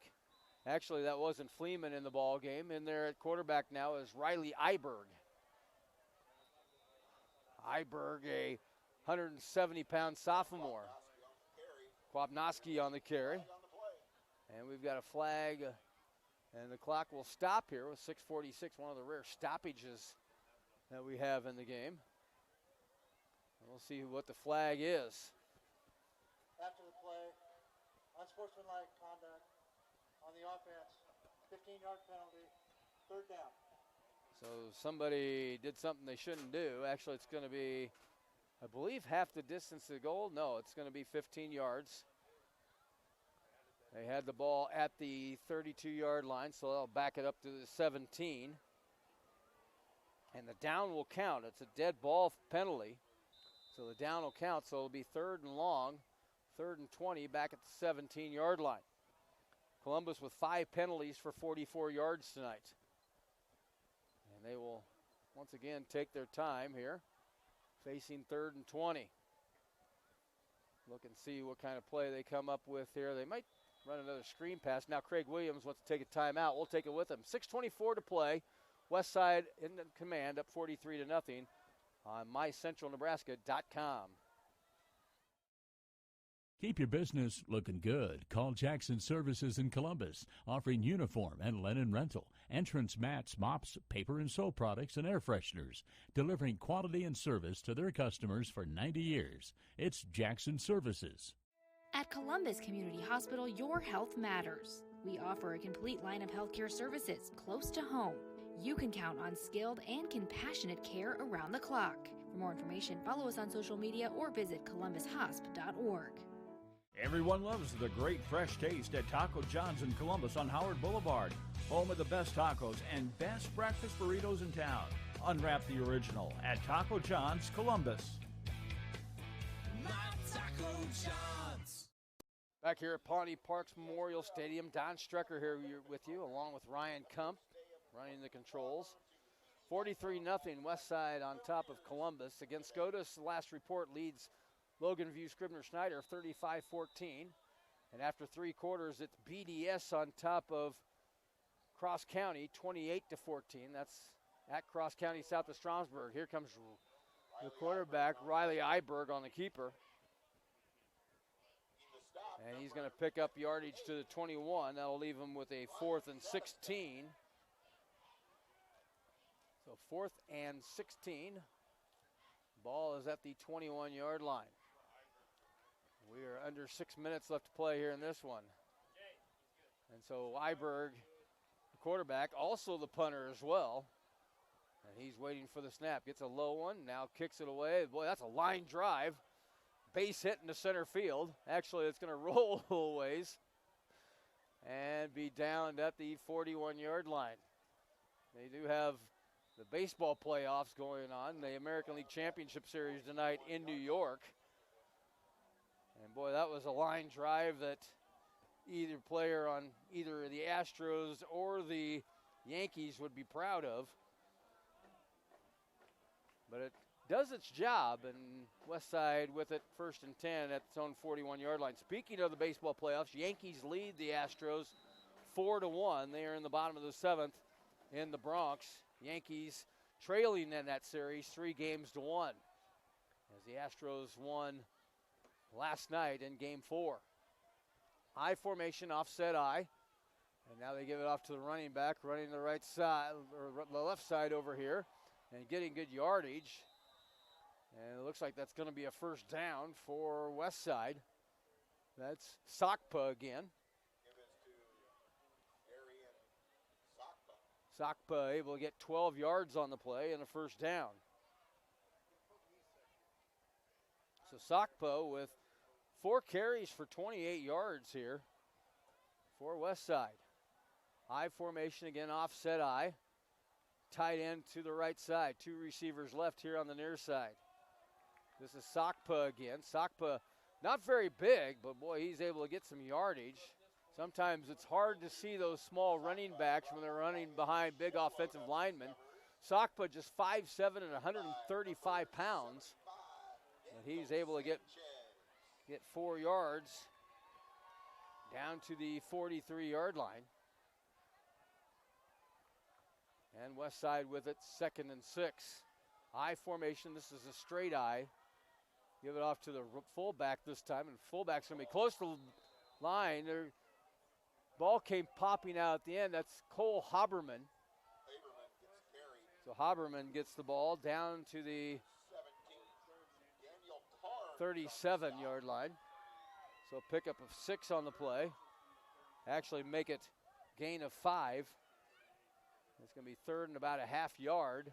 Ball resting between the 37 and 38-yard line. Again, offset I, the offset fullback to the right side. And now they give it off again to the running back, and he's going to be trapped in the backfield, and he won't get the first down. That's Vincentini, the ball carrier.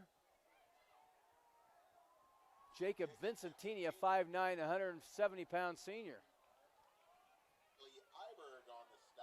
And Iberg makes the stop, and he actually lost a half a yard. Westside with the ball back at the 38-yard line.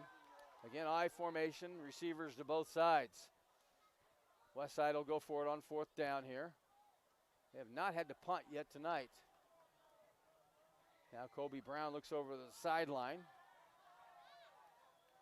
Play clock down to 2, down to 1, and now they snap it and give it off to the fullback again, and this time Haberman gets the first down as he makes his way down to the 35-yard line.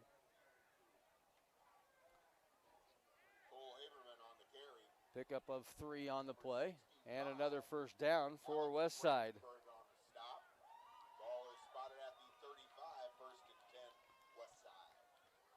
So Westside will run its record to 7-1 on the season. Columbus will drop to 3-5 on the campaign. Give it off to the running back again. This is Sakpa. Sakpa in the open to the 15, to the 10, 5, touchdown. Westside, number 32, Darian Sakpa takes it in for 6 from 35 yards away.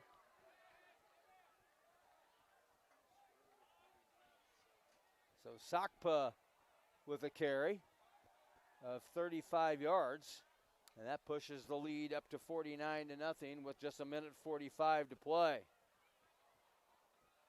So Westside, and not only do they have, I mentioned at the stop of the broadcast that they were averaging 51 points a game. If Bush makes this, they'll be within a point of that average, and he does. 50-0, our score. Westside with the lead over Columbus High. Yeah, I mentioned that they were averaging 51 a game, giving up 9 a game. Well, they haven't given up anything to Columbus so far tonight. If they are able to hold on to this, it would be Westside's 3rd shutout of the season. They shut out Bellevue West back on August the 30th to start the season. And then on September 20th, they shut out Gretna 41-0 at Gretna. So this would be their 3rd shutout of the campaign. Make sure you taking once again a look at Columbus's schedule here.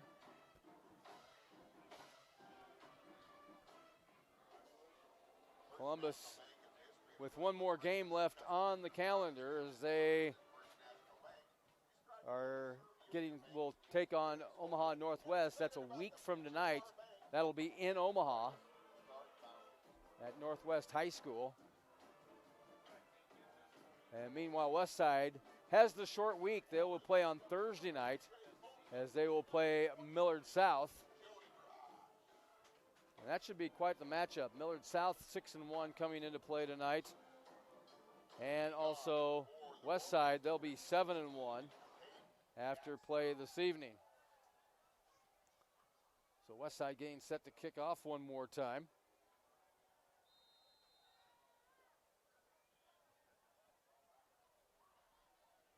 $50-0, Westside with the lead. Again, SCOTUS last report was up on Logan View Scribner Snyder 35-14.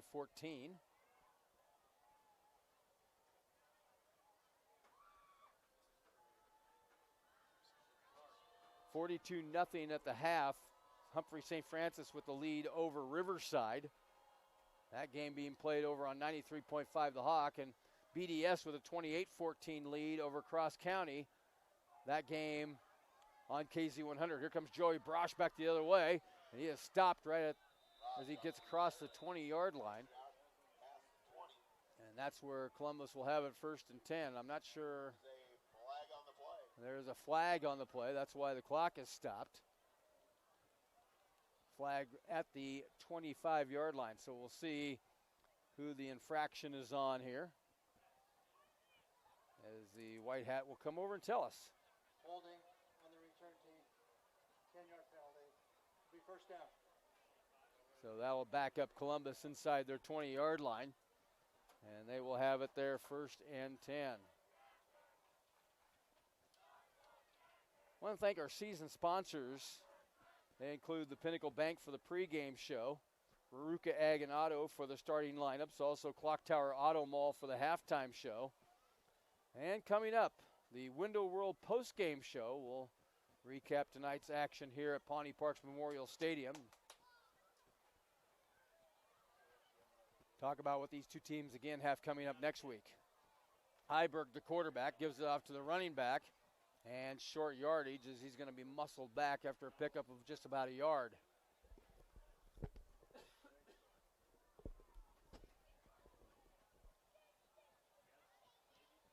So Columbus, once again, they will have Omaha Northwest coming up next week. That was Jonathan McFarland with the carry for the Discoverers. Pickup of 2 on the play. 42-22 now. SCOTUS on top of Logan View Scribner Snyder. So SCOTUS will run its record to 7-1 on the season and set up that showdown next week at Wahoo for the district championship. Give it off to the running back again, and short yardage up to 21. And it looks like they may have time for one more play here before this one is completed.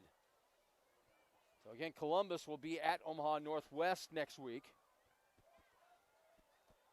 to take on Northwest. Westside will be at home.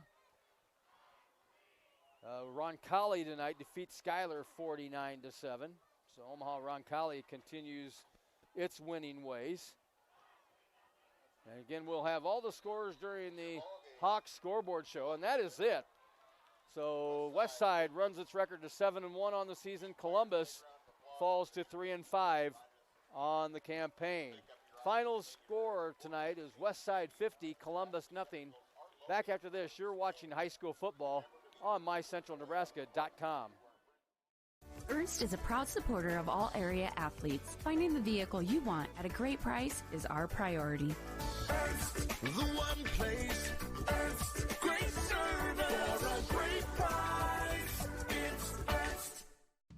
Serving the Columbus area since 1880 is Insurance Services of Columbus, the oldest, wholly locally owned insurance company at 13th Street and 23rd Avenue, downtown Columbus. Call Al Nabalski. The best caterers are Wonderlicks Catering, again voted best caterers and the best chicken. For weddings, anniversaries, funeral dinners, graduations, any occasion, see Wonderlicks Catering, Columbus. KZ100 is Central Nebraska's source for local news, weather, sports, and the leader in agricultural information. We're the station playing your favorite country and focus on covering the issues that affect Nebraskans. Nebraska's biggest FM, KZ100. 93.5, The Hawk. The station that made the classics classic. Nebraska's classic hits. 93.5, The Hawk. Clear 101 KLIR. Today's hits by Maroon 5, Bruno Mars, and Rihanna with popular hits from the 90s and 80s. Wake up to the morning buzz with Riley Scott and Sandy Fisher weekdays at 6 a.m. Your at-work station. Clear 101 KLIR. MyCentralNebraska.com TV is your source for live sporting events. Log on to MyCentralNebraska.com and watch live coverage of high school sports from your favorite teams. During the summer, catch live coverage from US 30 Speedway, Boone County Raceway, Off-Road Speedway, Dawson County Raceway, and the Nebraska Bush Pullers. Watch on your computer, cell phone, tablet, plus smart TV and gaming devices through our YouTube channel. Free live video streaming on MyCentralNebraska.com. Don Strecker back for the final time to Pawnee Parks Memorial Stadium, where the Westside Warriors capture the victory tonight. They do it in dominating fashion, 50-0 over the Columbus Discoverers. Westside now 7-1 on the season. They will play at home next Thursday night as they will host Millard South. That should be quite a matchup. Millard South 6-1 going into action tonight, and Westside running their record to 7-1 on the season. Meanwhile, the Columbus Discoverers, they dropped to 3-5 on the season. They've lost 4 straight after starting the season 3-1. They will try to get back on the winning track one more time next Friday night as they go to Northwest to take on Omaha Northwest. Let's look at the final numbers tonight. First of all, we welcome you to the Window World postgame show. Window World, simply the best for all your window and siding needs. It's Window World of Northeast Nebraska. Check them out at windowworldnen.com. For Westside, they had 25 first downs to just 6 for Columbus. Westside rushed the ball for 311 yards. Columbus rushed for 57 yards. Westside passed for 95 yards. And Columbus passed for 109 yards. Total offense for Westside, 406 yards of total offense. For Columbus, 166 yards. Penalties, Columbus had 5 penalties for 44 yards, and Westside had 2 penalties for 27 yards. So a pretty clean game tonight with just 7 penalties between the two teams. Individually, the leaders for Westside, they were led in rushing by Avante Dickinson, 7 carries for 97 yards. Bodie Harrell had 8 carries for 55 yards. Actually, their backup running back, Darian Sokpo, was their second leading rusher. He had 6 carries for 67 yards, including that 35-yard touchdown run. Then Harrell with 55 yards. Jordan Mayberry with 11 carries for 52 yards. And Raul Kalani with 4 carries for 23 yards. Cole Payton finished the night 8 of 11 for 95 yards and 2 touchdowns. Leading receivers Cal Wiedemann, he had both touchdown catches. He had 3 catches overall for 40 yards. For the Columbus Discoverers tonight, leading rushers for them were Joey Brosh and C.J. Fleeman. Brosh with 8 carries for 18 yards. Fleeman with 9 carries for 18 yards. Fleeman was 4 of 10 passing with 2 interceptions for 109 yards. His leading receivers, Mason Moore had 1 catch for 59 yards on that screen pass early in the third quarter. And Landon Thompson with 1 catch for 31 yards. He had a miraculous catch late in the second quarter to give Columbus a first down at the 47-yard line. Joey Brosh actually was their leading receiver. He had 2 catches for 19 yards on the night. But Westside ends up winning it tonight by the final of 50-0. Want to thank Ryan. Want to thank the two head coaches. That'll do it for our broadcast this evening. So we want to thank Craig Williams, the head coach of Columbus High, and Brett Front for Westside for helping us prepare for tonight's game. Want to thank Ryan for his work with the replay and all the graphics and everything tonight. Want to thank, again, our high school sports sponsors. They include Pinnacle Bank, Raruka Ag and Auto, Clock Tower Auto Mall, and Window World. Most importantly of all, I want to thank you, the fans, for tuning in to mycentralnebraska.com.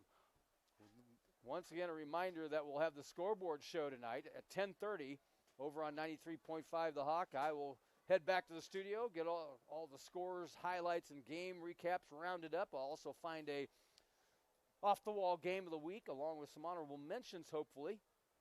And we will have that for you again on 10:30 tonight at 93.5 The Hawk. Again, want to thank you, the fans, for tuning in to tonight's broadcast. Our final score tonight, it was Omaha Westside, the winner tonight, 50-0 over the Columbus Discoverers. For Ryan Kump and everybody at mycentralnebraska.com, this is Don Strecker saying thanks for listening, and thanks for watching, and good night from Pawnee Parks Memorial Stadium.